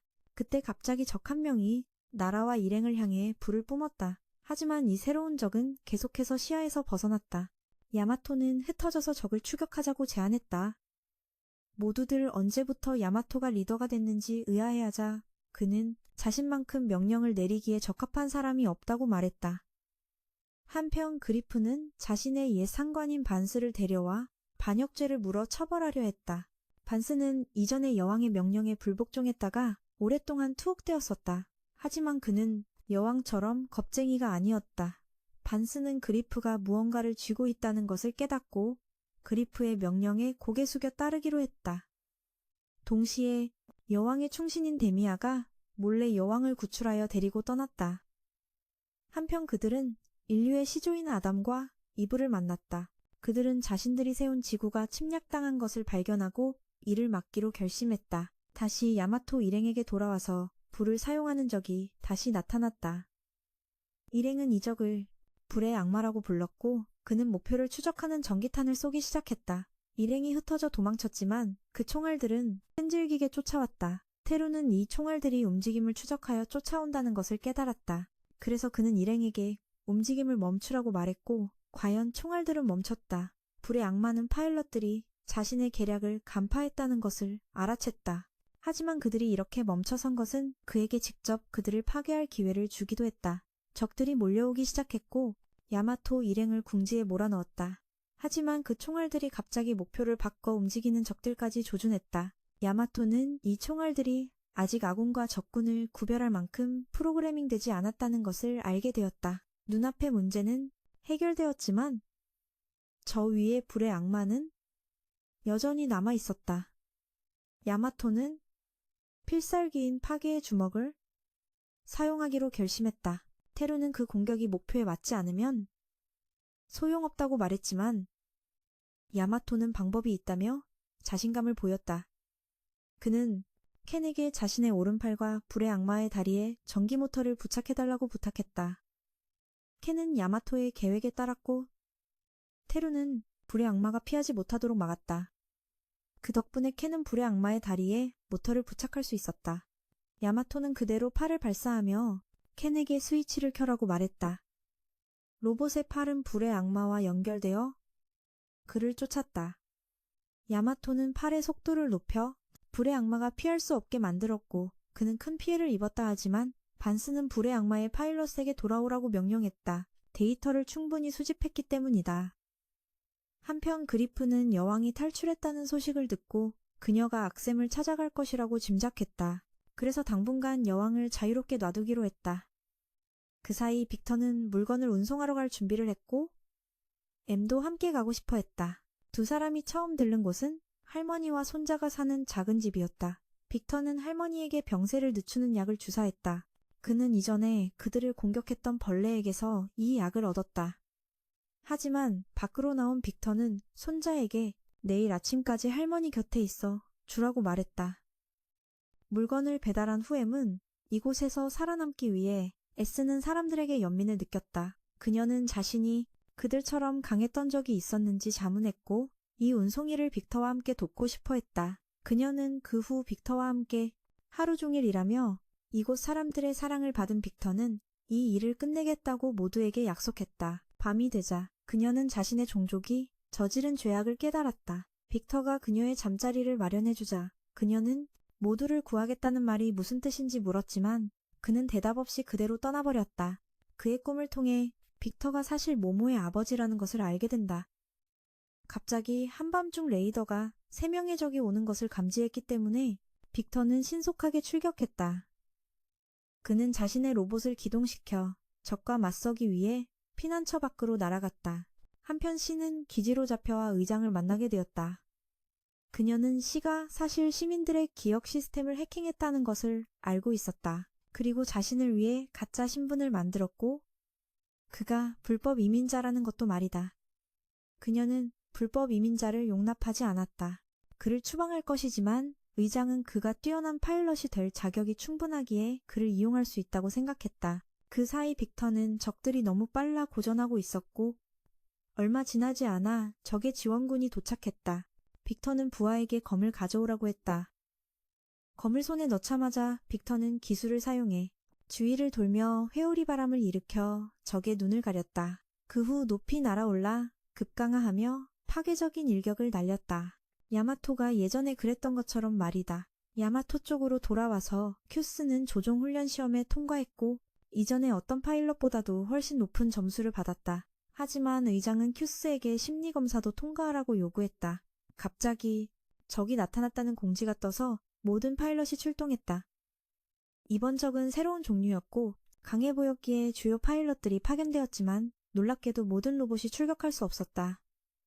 누군가 시스템을 해킹하여 로봇들이 출격할 수 없게 만든 것이다. 하지만 야마토의 로봇은 갑자기 움직이기 시작했다. 그가 아직 지휘실에 있음에도 불구하고 말이다. 그때 큐스가 자신이 시스템을 해킹하고 아이디를 위조해 야마토의 로봇을 조종했다고 밝혔다.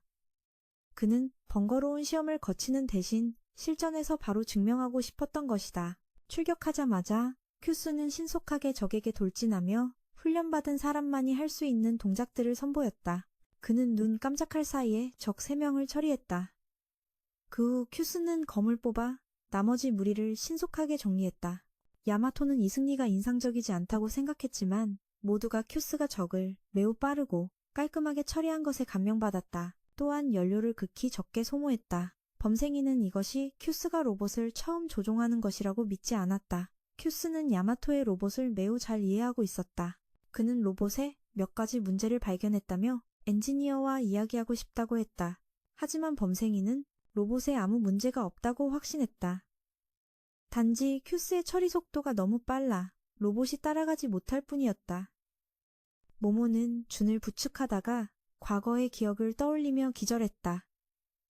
그 후 그녀는 둑에게 끌려가 기억을 복원하고 아버지가 밖에 혹독한 환경에서 살고 있다는 것을 알게 되었고 아버지를 구해오고 싶다고 말했다. 하지만 둑은 조직 내 많은 사람들이 외부인에 대한 정보가 확실하지 않아 이 일에 반대할 것이라고 생각했다. 그래서 돕고 싶다고 해서 도울 수 있는 게 아니었다. 한편 테루는 박사님을 찾아가 아이가 실험에 쓰이기까지 한 달밖에 남지 않았다는 것을 알게 되었다. 하지만 테루는 그 아이가 전쟁의 불씨가 될 것이기 때문에 여전히 박사에게 아이를 없애달라고 했다. 박사는 이 아이가 그의 아이라고 했지만 그는 자신과 미나미가 만든 생명이 전쟁을 촉발하는 것을 원치 않았다. 그 후 며칠 동안 야마토는 큐스가 정식으로 파일럿으로 인정받은 후부터 꽤 거만해졌다는 것을 계속 느꼈다. 하지만 그럼에도 불구하고 큐스의 재능은 여전히 인정받고 있었다. 그런데 바로 그 후 얼마 지나지 않아 큐스가 갑자기 총을 들고 지휘실에 나타나 이제부터 자신이 이곳의 책임자라고 선언했다. 아무도 큐스가 무슨 짓을 하려는지 이해하지 못하자 그는 이 함선을 탈취하는 중이라고 대놓고 말했다. 하지만 그는 미리 계획을 세워두었다. 큐스는 공기 정화 시스템에 폭탄을 설치했으며 이게 기폭장치라고 밝혔다. 이걸 작동시키기만 하면 외부의 독가스가 이곳으로 흘러들어와 사람들을 병들게 할 것이었다. 사실 큐스는 빅터의 부하였다. 그는 큐스를 함선에 태워 파일럿인 척하다가 지휘실을 점령하는 계획을 세웠지만 빅터의 목적은 테러가 아니라 이곳 사람들을 구하는 것이었다. 큐스는 함선 전체가 피난처에 있는 사람들을 데리러 오라고 요구했다. 의장은 타협하고 함선의 항로를 바꾸는 것 외에 다른 방법이 없었다. 빅터는 큐스에게 시민들의 기억을 채워 도시에 잠입하는 방법을 알려주었다. 빅터가 한때 그 피난처를 만든 사람들 중 하나였기 때문이다. 한편 테루는 지휘실에서 일어난 일을 알고 V에게 알렸다. 두 사람은 환풍구를 이용해 카메라를 피해 지휘실에 도착하기로 결정했다. 큐스가 발각되지 않고 지휘실을 점령한 것을 보면 분명 누군가의 도움을 받았을 것이다. 동시에 테루와 라지는 함선 직원으로 변장해 지휘실에 잠입했다. 범생이와 두군 지휘실에서 아무런 응답이 없어 무슨 일을 하는지 알 수 없었다. 그들은 막 새로운 로봇을 완성해서 지휘실에 소개해야 했다. 그에게 알리려 했지만 그녀는 켄과 야마토에게 금방 붙잡혔다. 테루가 큐스에게 맞서려 했지만 그에게 붙잡혔다. 하지만 큐스는 틈을 보였고 라지가 쏜 전기총에 맞아 제압되었다. 빅터는 계획이 실패한 것을 보았다. M은 이제 빅터의 계획을 이해했다. 그녀는 자신이 그를 도울 수 있다고 생각했다. 이때 의장은 다시 생각해보고 외부에 2,000명이 넘는 사람들을 이 피난처로 데려오기로 결정했다. 거주 공간이 부족하면 창고의 물건을 잠시 치우고 나중에 다시 가져오면 된다고 생각했다. 그녀는 큐스와 그의 동료를 풀어주고 큐스와 협상했다. 조건은 함선에 태운 2,000명의 사람들의 기억을 수정해야 한다는 것이었다. 갑자기 다시 적의 공격 공지가 떴다. 그리고 큐스도 출격이 허가되었다. 그 후 그는 범생이를 찾아갔고 그는 큐스의 고속 전투 스타일에 맞춰 새로운 로봇을 특별히 제작했다고 말했다. 한편 모모는 준에게 파일럿을 그만두라고 조언했다. 준이 출격할 때 심리적 트라우마를 겪고 있기 때문이다. 큐스와 야마토는 서로 몇 마디 비꼬는 말을 주고받았다. 야마토는 큐스가 이번에는 이전보다 의장의 말을 잘 듣는 것 같아 궁금해했고 그는 자신의 사람들을 받아준 것에 대한 은혜를 갚아야 한다고 말했다. 그 후 큐스는 돌진하여 많은 적을 처리했고 의장은 그에게 너무 앞서 나가지 말라고 주의를 줘야 했다. 그 후 큐스는 적에게 포위되었고 야마토가 지원하러 와서 큐스를 몇 마디 놀렸다. 야마토는 계속해서 돌진했고 큐스도 뒤처지고 싶지 않았다. 큐스가 매우 빠르게 움직였기 때문에 야마토도 큐스처럼 움직이기 위해 자신의 부스터를 적절한 수준으로 사용했다. 라지와 테루는 야마토가 항상 그들을 놀라게 한다고 생각했다. 그 후 야마토는 자신을 치명적인 팽이로 만들어 경로에 있는 모든 적을 베어버렸다. 의장은 야마토와 큐스가 서로 아주 잘 협력하는 것을 보았다. 하지만 이번에 주요 적도 나타났다. 그것은 탱크 형태였고 엄청나게 컸다. 큐스가 먼저 돌진해서 야마토는 뒤를 바짝 따라갈 수밖에 없었다. 큐스는 탱크의 구멍을 뚫어야 한다는 것을 알고 자신의 장갑 관통 기술을 활성화했다. 큐스는 운동 에너지를 모으기 위해 고속으로 돌진하며 야마토에게 자신이 공격할 위치에 동시에 기술을 사용하라고 말했다. 그 후 두 사람은 성공적으로 협력하여 탱크를 꿰뚫고 완전히 파괴했다. 한편 여왕은 인간의 도시에 발을 들였고 그리프는 에미 피난처밖에 한 마을에 있다는 것을 발견했다. 그날 밤 테루는 박사의 방에 몰래 들어갔다. 자신의 아이를 없애기 위해서였다. 하지만 박사는 그가 여전히 자신의 아이에게 관심이 있어서 보러 온 것이라고 생각했다. 박사는 이론적으로 두 종족 사이에 아이가 생길 가능성은 없다고 생각했지만 이 아기의 DNA는 여전히 테루와 미나미의 것이었기에 이 아이의 존재는 분명 기적 덕분이었다. 이때 M은 함선이 마을에 도착한 것을 보고 빅터에게 알리기 위해 안으로 들어갔다. 빅터가 자신의 사람들과 함께 함선에 오르겠냐고 묻자 그녀는 갑자기 야마토를 떠올리고는 떠나버렸다.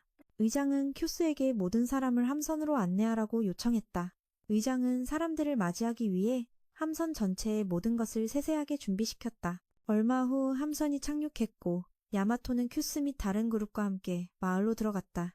큐스는 야마토처럼 피난처에서 안락하고 행복하게 사는 사람들은 이곳 사람들의 처지를 이해하지 못할 것이라고 생각했다.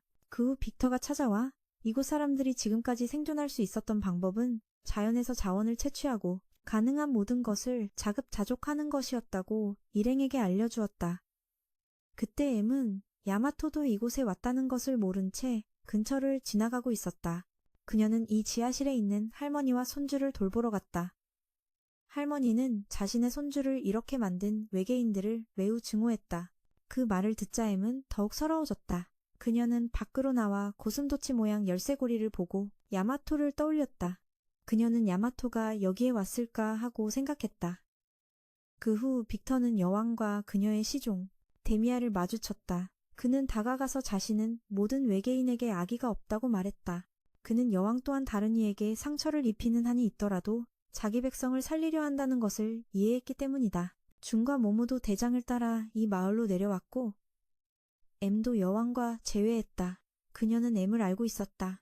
아셰무도 내가 자기를 제거하려 해서 화가 났겠지만 내가 속죄할 테니 왕위를 되찾는 걸 도와주게. 그리프로부터 왕위를 되찾으면 네게 왕위를 물려주겠다. 아셰무에게 도움을 청하는 이유는 그리프가 아직 너에게 마음이 있으니 네가 놈의 경계를 풀게 하고 왕위를 되찾을 수 있기 때문이다.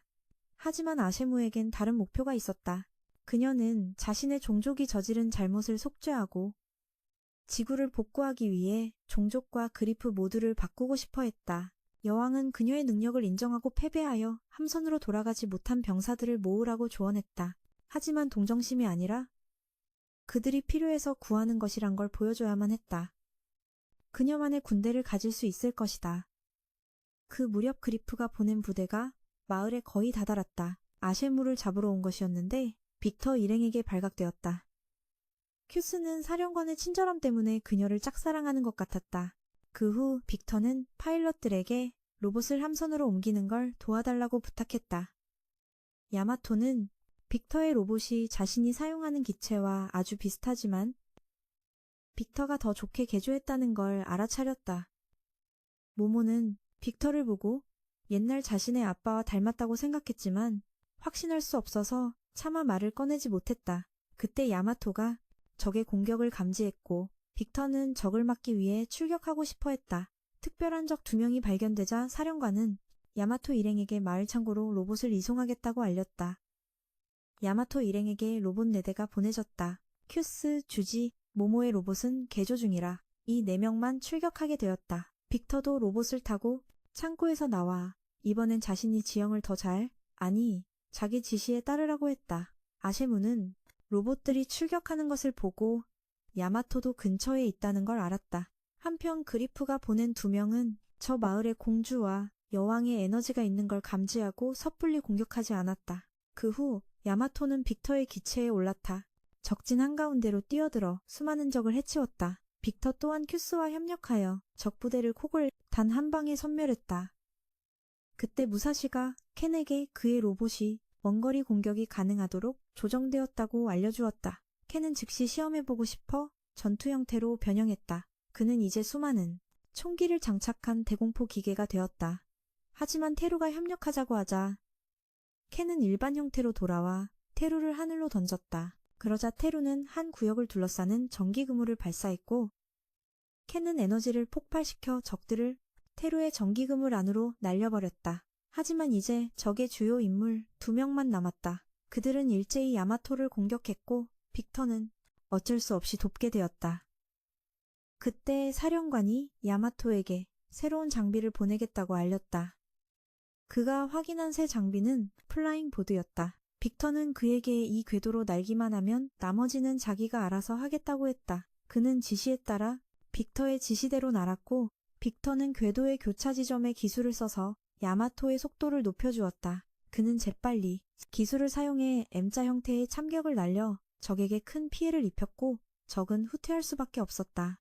빅터는 주민 대피가 우선이라며 추격할 필요가 없다고 했다. 사령관은 그들의 전력이 상승했지만 적도 곧 총공격을 해올 것이므로 철저히 준비해야 한다고 생각했다. 그때 함선에서 한 주민이 외계인에게 빙의되었다. 이자는 여왕을 찾아가 빙의했을 때 몸을 안정시키는 약을 달라고 했다. 여왕은 그에게 충성을 맹세하면 구해주겠다고 했다. 그녀가 그를 받아들인 이유는 나중에 쓸모가 있을 것이기 때문이었다. 방금 패배한 2명은 그리프에게 돌아가 공주가 마을에 있으며 소대가 근처에서 기회를 엿보며 공주를 잡으려고 감시 중이라고 보고했다. 하지만 그리프는 방금 패배한 2명에게 마을을 전부 불태우라고 명령했다. 마을이 더는 은신처가 되지 못하면 아세무가 제 발로 나올 것이고 그러면 행동하기 쉬워지기 때문이었다. 마을을 불태우라는 명령을 받았지만 그 2명은 아셰무의 위치를 먼저 찾은 후에 공격하기로 했다. 둘은 아셰무가 여러 번 도와준 적이 있어 그녀를 매우 존경했기에 그녀의 안위를 최우선으로 걱정했다. 그 무렵 모모는 빅터를 아빠라고 불렀지만 그는 무슨 이유에선지 자신에게는 딸이 없으며 무슨 말을 하는지 모르겠다고 했다. 그날 밤 2 외계인은 마을에 잠입하는 데 성공했다. 한편 야마토와 빅터는 창고 청소를 마치고 잠시 쉬기로 했다. 야마토는 빅터와 다른 사람들이 외계인의 공격을 두려워하지 않고 이런 곳에 머물 수 있다는 게 믿기지 않았다. 하지만 그는 공격받는 것보다 병에 걸리는 게 더 무섭다고 했다. 공기 정화 시스템이 있긴 했지만 임시 방편일 뿐이었다. 그때 빅터가 야마토에게 이곳에 있는 여자 외계인을 함선에 태워줄 수 있냐고 물었다. 야마토는 즉시 빅터에게 그 여자가 어떻게 생겼는지 물었다. 여왕도 이곳에 있다는 것을 발견했다. 녹색머리는 아셰무를 만나 그리프에게 돌아가 달라고 부탁했지만 그녀는 거절하고 가버렸다. 녹색머리가 그녀의 팔을 잡자 빅터 일행이 나타났다. 그러자 녹색머리는 공격 계획을 실행했다. 그때 사령관은 마을 바로 위에 적이 신명이 나타난 것을 발견했다. 마을 전체가 공격받기 시작했다. 녹색머리는 아셰무를 되찾기 위해 이곳을 파괴해야 한다고 생각했다. 하지만 빅터가 타협해서 그녀를 보내준다면 공격을 멈추겠다고 했다. 하지만 아셰무는 여전히 거절했고 빅터는 그녀의 의견을 존중했다. 빅터와 녹색머리는 서로에게 돌진했다. 교전을 시작했고 검은머리는 여왕을 처리하러 갔지만 그녀 역시 자신만의 능력이 있었다. 스스로를 지킬 수 없을 정도로 약하지 않았다. 사령관은 어쩔 수 없이 함선을 이륙시키고 전투가 끝날 때까지 기다렸다가 남은 사람들을 태우기로 했다. 빅터와 녹색머리가 아직 승부를 가리지 못하고 있을 때 검은머리가 로봇을 타고 와서 빅터를 순식간에 처리하려 했지만 아셰무가 빅터의 로봇을 타고 와서 대신 상대해 주었다. 녹색머리는 본 모습으로 변신해 빅터와 전력으로 싸우기로 결심했다. 그는 처음으로 외계인에게 이런 능력이 있다는 걸 알았다. 녹색머리가 본 모습으로 돌아오자 빅터는 더 이상 그의 상대가 되지 못했다. 녹색머리를 한쪽으로 내던졌다. 그녀는 빅터에게 싸우는 동기가 무엇이냐고 물었고 그는 여전히 자신과 모두가 살고 싶을 뿐이라고 대답했다. 그때 아셰무는 검을 사용해 검은 머리를 쓰러뜨렸다. 그녀는 그에게 돌아가라고 했다. 만약 그들이 계속 인간을 해친다면 더는 동족으로 여기지 않겠다고 했다. 그 후 아셰무는 빅터에게 돌아왔고 여왕은 아셰무에게 함께 가자고 요청했다. 그에게 좌표를 보내주었고 뜻밖에도 그는 아셰무와 다시 만났다. 그는 그녀에게 함께 가자고 손을 내밀었지만 그녀는 할 일이 남아 있었다. 그래서 야마토에게 달려가 키스하고 나중에 다시 만나자고 약속했다. 그 후 야마토는 창고에 도착해 로봇을 가지러 갔다. 그는 두세 개의 화합을 바라는 성가신 여자와 엮였다는 걸 알았다. 야마토는 출격해서 빅터가 성가신 적들을 처치하는 것을 도왔다. 두 외계인은 아셰무를 데려가는 데 실패했기 때문에 다시 한번 후퇴하기로 결정했다. 야마토는 빅터에게 함께 함선에 타자고 했지만 그는 자신의 길을 찾았다며 거절했다. 그때 아셰무 일행이 갑자기 적 한 명과 마주쳤다. 빅터는 재빨리 달려가 그를 처리하며 전에 그녀를 데리고 사람들을 구하러 가겠다는 약속을 지켜야 한다고 말했다. 빅터의 부하들도 그를 따르기로 했다. 한편 패배했던 두 명은 아셰무의 위치를 발견했지만 여왕의 힘에 당할까 두려워 찾아가지 않았다. 그래서 그들은 아셰무가 왜 인류를 돕기로 했는지 알아내기 위해 인간 측 함선에 잠입하기로 결정했다. 야마토 일행이 사는 구도시 바로 옆에 새로운 피난민들을 위한 마을이 세워졌다. 큐스도 야마토 일행을 찾아와 세 사람에게 새로 생긴 마을에 놀러 가자고 했다. 그때 두 외계인은 함선에 성공적으로 잠입했다. 둘은 그리프에게 보고했고 그는 여왕과 아셰무가 잠시 갈등을 접고 함께 행동한다는 것과 아셰무와 야마토가 서로 감정이 있는 것 같다는 것을 알게 되었다. 그는 그 두 명에게 계속 잠입해서 정보를 조사하라고 명령했다. 이 두 잠입자의 이름은 유우와 미사였다. 한편 야마토 일행은 큐스를 따라 새로운 마을에 갔고 그곳이 이전에 살던 도시보다 훨씬 크다는 것을 알았다. 그 후 일행은 식당에 들어갔고 큐스의 친구 시즈카가 음식을 주문하자마자 아는 사람을 보고 상황을 물어보러 달려갔다. 하지만 안나, 아주머니와 꼬마아이 모두 그녀를 기억하지 못했다. 테루는 그녀를 따라가 설명해줘야만 했다. 이곳 사람들은 평화롭게 살기 위해 어쩔 수 없이 기억을 조작당했다고 알려주었다. 그때 유우와 미사는 평소처럼 거리를 걷기 시작했는데 안나 아주머니와 꼬마디우가 그들을 가족으로 알아보았다. 둘은 자신들이 이곳에 위장신분을 등록했기에 일단은 장단을 맞춰 연기하기로 했다. 그 후 두 사람은 안나 씨의 집으로 돌아갔고 안나 씨는 두 사람을 불렀다. 저녁 식사를 위해 안으로 들어간 두 사람은 인간 세상에 대해 알아가기 시작하며 인간과 다른 외계 종족이 어떻게 다른지 점차 알게 되었다. 인간으로서 처음 즐기는 식사는 유우와 미사를 놀라게 했다. 인간의 영양소 흡수 방식이 정말 대단했기 때문이다. 그때 의장은 지휘관들을 소집하여 통보했다. 외계인 무리에게서 요새 하나를 되찾을 것이며 그래야만 구체적인 경로를 얻을 수 있다고 했다. 적의 최종 기지로 바로 진격하기 위함이다.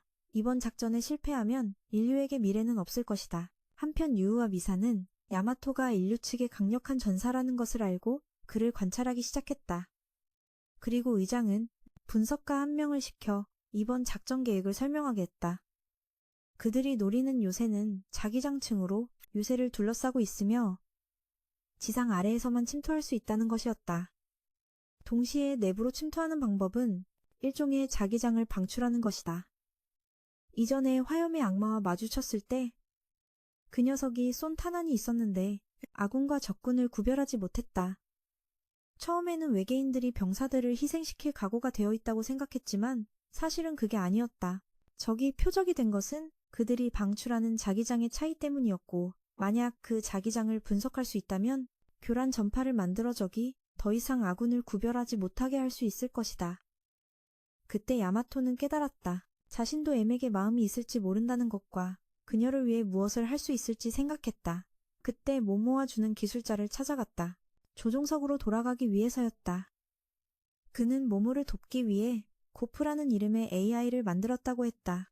전투 중 모모를 돕기 위해서다. 모모는 여전히 빅터가 자신의 아버지라고 믿지만 그가 인정하지 않는 데에는 분명 어떤 이유가 있을 거라 생각했다. 한편 테루도 박사님을 찾아갔다. 박사님은 그의 딸을 시험관에서 꺼내주었고 테루는 딸의 이름을 미라이로 짓기로 결심했다. 다시 M의 일행으로 돌아와 그들은 앞쪽에 괴물 무리가 나타난 것을 발견했고 빅터는 로봇을 조종해 처리하려 했다.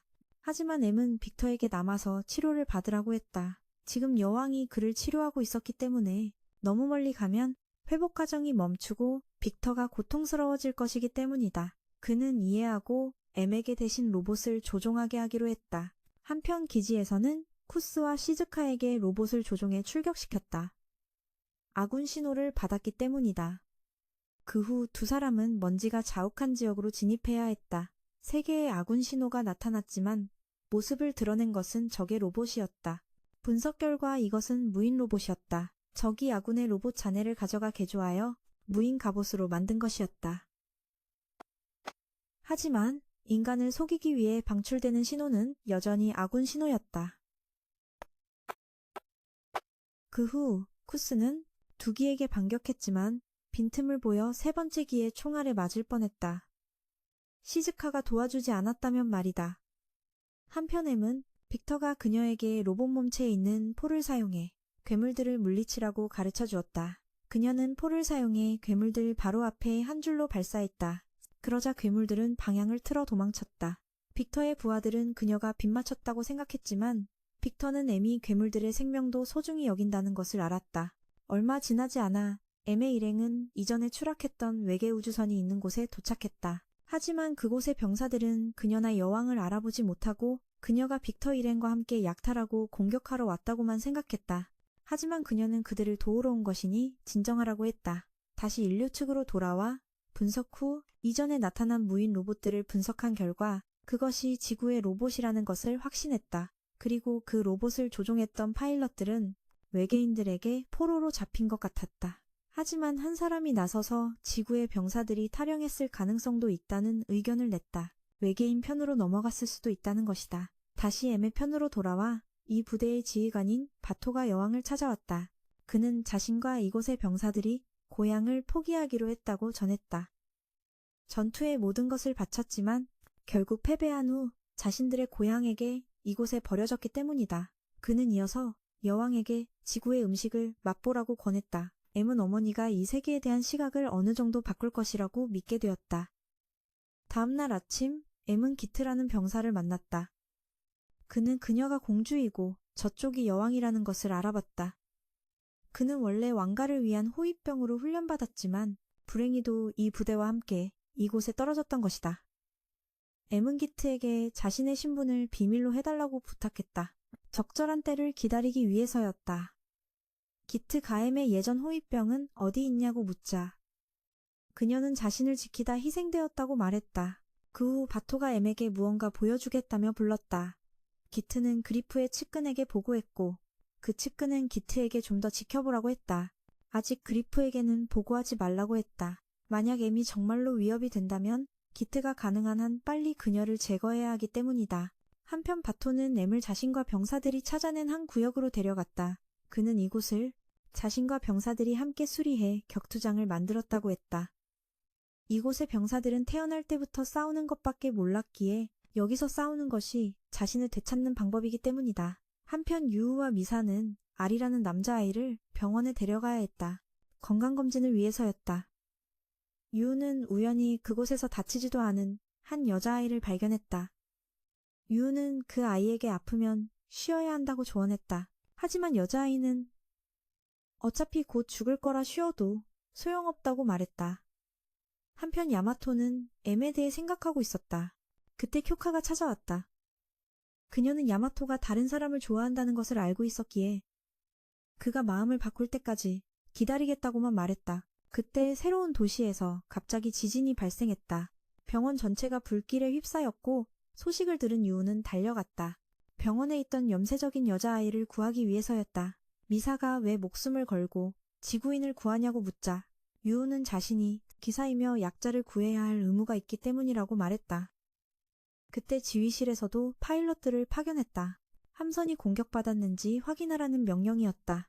4명의 파일럿이 출격했는데 원래는 테루가 참가할 예정이었지만 시즈카가 대신 가기로 했다. 그 후 작은 동굴에서 적들이 차례로 쏟아져 나왔다. 그들은 두더지 같은 모습을 하고 있었고 코프는 그들에게 동굴 아래에서는 레이더 정보가 매우 제한적이니 항상 조심하고 레이더에 의존하지 말라고 했다. 적의 위치를 파악하기 위해 레이더에 의존하지 말라는 것이었다. 그때 주는 조종석 안에서 다시 트라우마를 겪기 시작했다.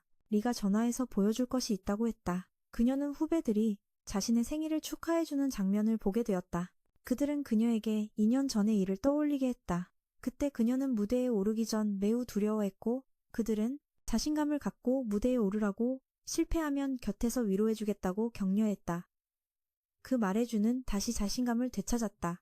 그 후 고프는 모모와 준에게 동굴 붕괴를 피하기 위해 총이 아닌 검으로 싸우라고 지시했다.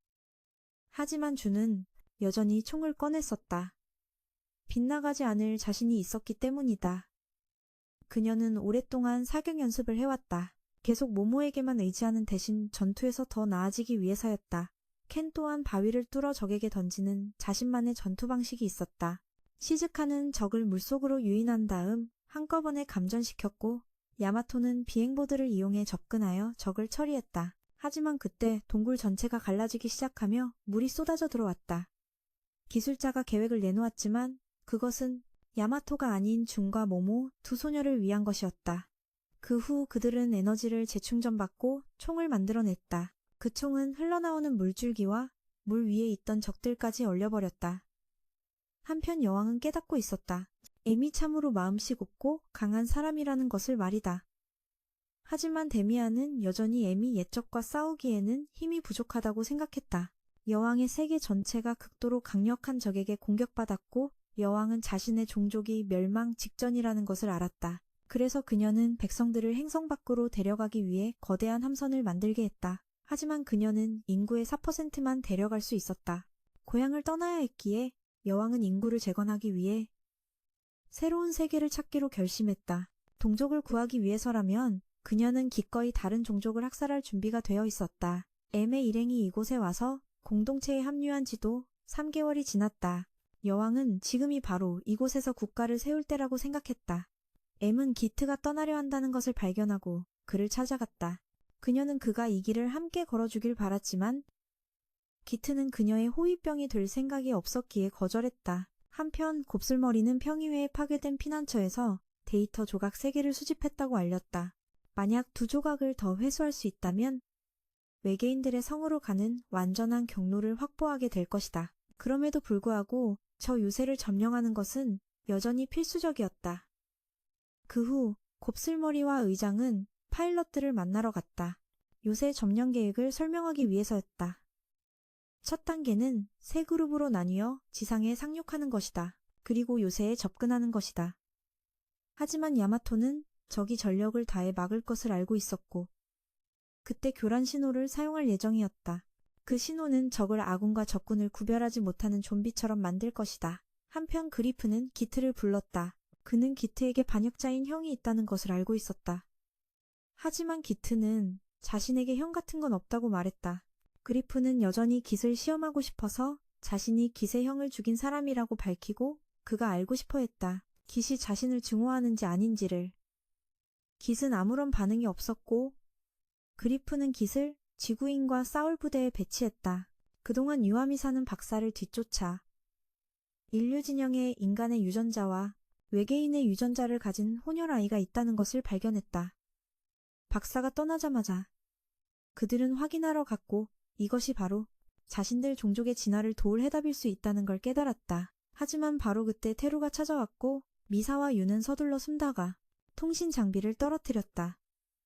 테루는 딸을 보러 왔다가 우연히 이 장비를 발견하고 미라이의 존재가 외계인에게 발각됐다고 의심했다. 그래서 그는 서둘러 미라이를 데리고 떠났다. 한편 유아 미사는 이 일을 그리프에게 바로 보고하지 않기로 했다. 만약 그리프가 둘이 목표물을 놓쳤다는 걸 알면 벌을 내릴 것이기 때문이다. 그 후 테루는 미라이를 보육원에 맡겨 자신을 대신해 돌보게 했다.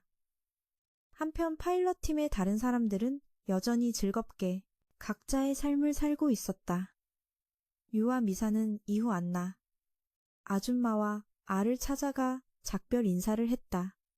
두 사람은 저지하라는 명령을 받았기 때문이다. 인류 진영이 요새를 공격하기 전에 인류의 전투 부대를 두 사람은 처음으로 인간의 감정을 경험하며 이제 더 이상 인간과 싸워야 하는지 고민했다. 그동안 깃과 반스는 파일럿들이 공격할 요새에 도착해 그곳의 경비대와 합류했다.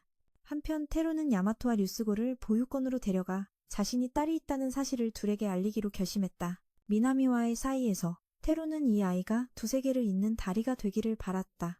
야마토는 테루의 말을 믿었다. 그는 이런 이야기를 친구에게 쉽게 털어놓을 사람이 아니었기 때문이다. 한편 유와 미사는 자신들이 찾던 아이가 여기에 있다는 걸 알게 됐다.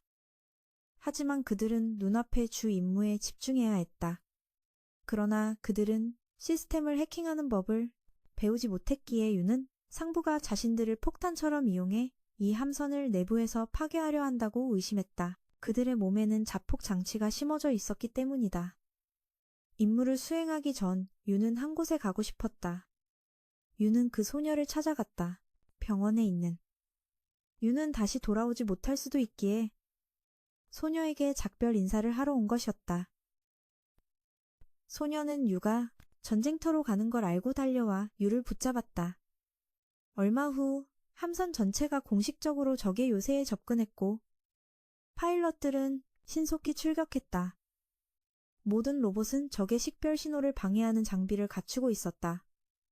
이 신호를 보내면 적이 무차별 공격을 할 것이므로 여전히 표적이 될 수 있다고 모두에게 미리 경고해야 했다.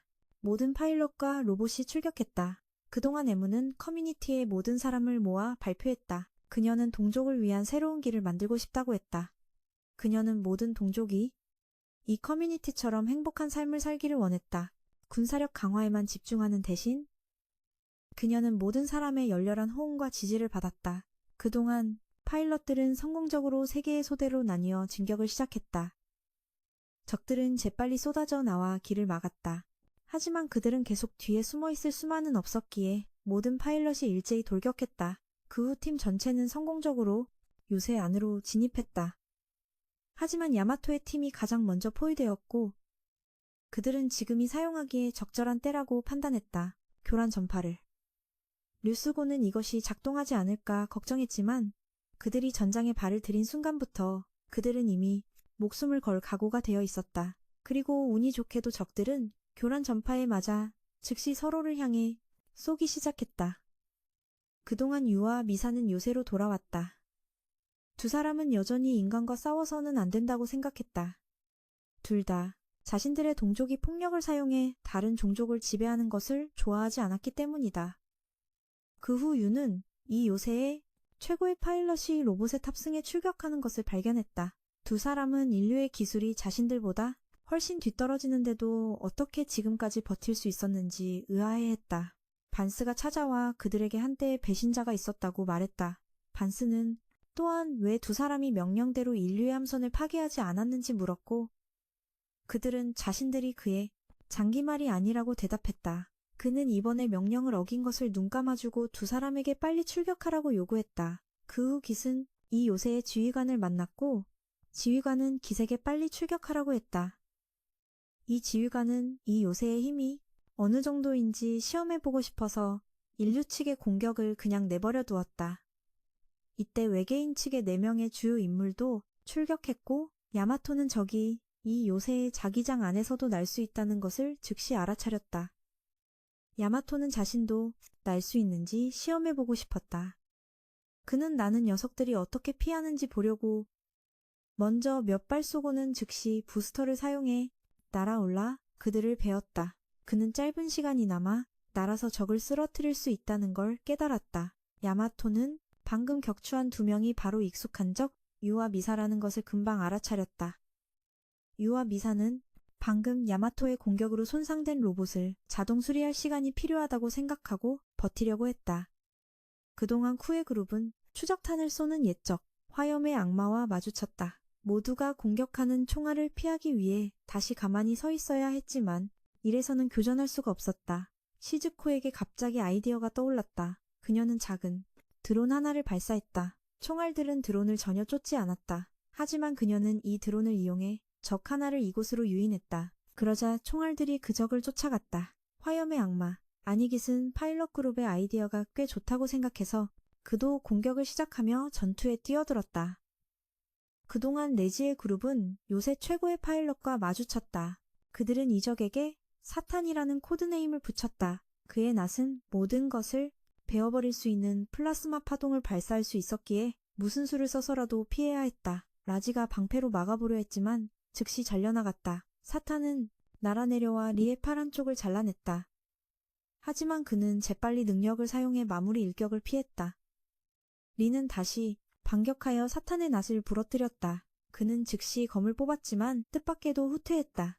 야마토도 자신의 쪽적도 이상하게 후퇴했다고 보고했다.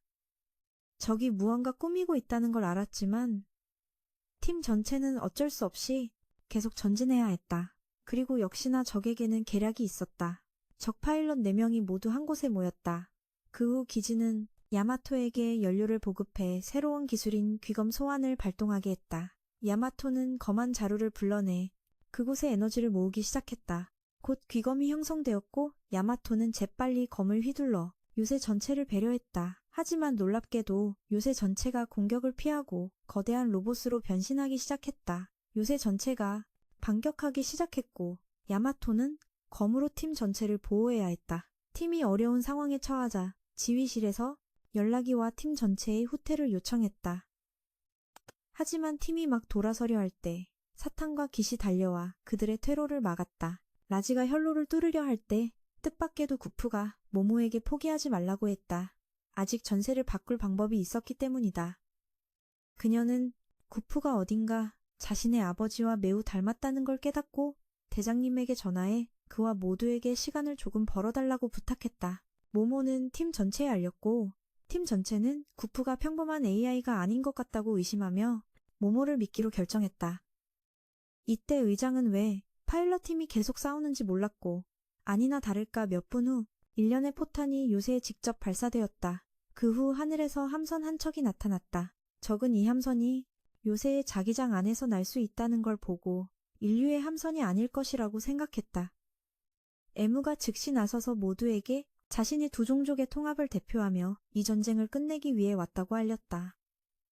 목적을 달성하기 위해 그녀는 인류 측을 지원할 것이라고 했다. 깃은 이제 옛날 형의 뜻을 이해했다. 깃의 형은 에무가 새로운 지도자가 되어 모든 것을 바꿀 것이라고 예측했던 것이다. 그 후 빅터와 그의 군대가 출격했다. 빅터는 모모에게 전화해 사과하며 돌아온 후에 모든 것을 설명하겠다고 했다. 그 후 에무는 요새가 싸움을 멈출 의사가 없다는 것을 알아채고 정군에 총공격을 명령했다. 야마토의 그룹은 이제 전세를 역전시킬 기회가 왔다고 보고 계속 싸웠다. 모든 파일럿이 다시 사기를 되찾아 싸웠다. 의장도 함선 전체에 전투 태세를 명령하고 정군을 지원하기 위해 진격하라고 했다.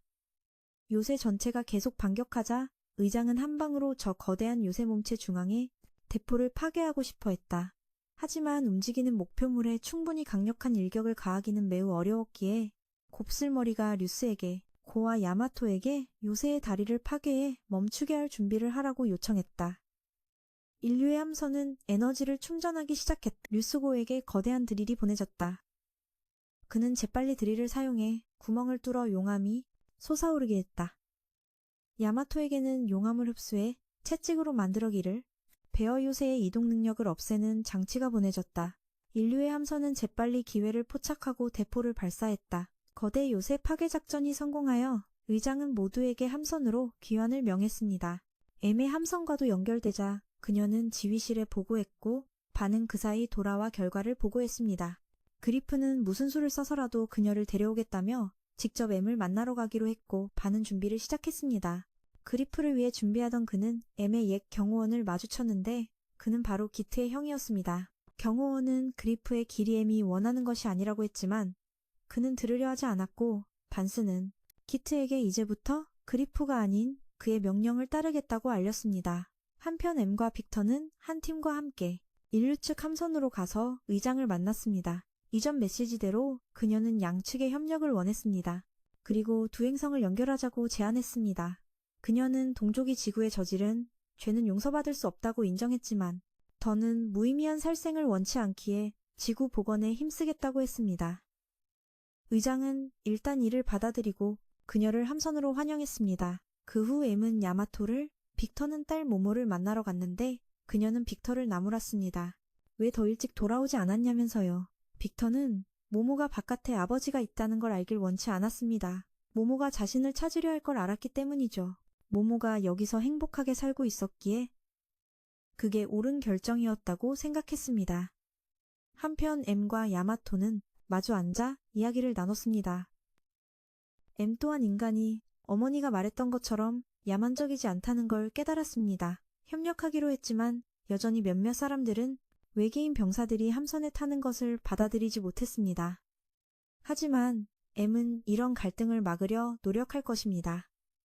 M은 또한 야마토의 증오심이 억지로 사라지길 바라지 않았습니다. 그 후 야마토는 M을 테루의 딸 미라이에게 데려가 말해주었습니다. 이 아이가 바로 두 종족 공존의 희망이라고 말입니다. 그녀는 이 아이가 평화롭게 자라도록 최선을 다할 것입니다. 한편 테루는 이 사람이 남이 믿었던 희망의 천사임을 깨달았습니다. 그리고 몇 가지 사정으로 인해 영화는 부득이하게 여기서 끝을 맺습니다. 온전한 감상을 드리지 못한 점 진심으로 사과드립니다. 하지만 이 영화는 홍보를 위해 제작되었습니다. 바로 게임 홍보를 위해서죠. 그러니 영화의 뒷이야기가 궁금하시다면 게임을 통해 직접 체험해 보실 수 있습니다. 그럼 이제 안녕히 계십시오.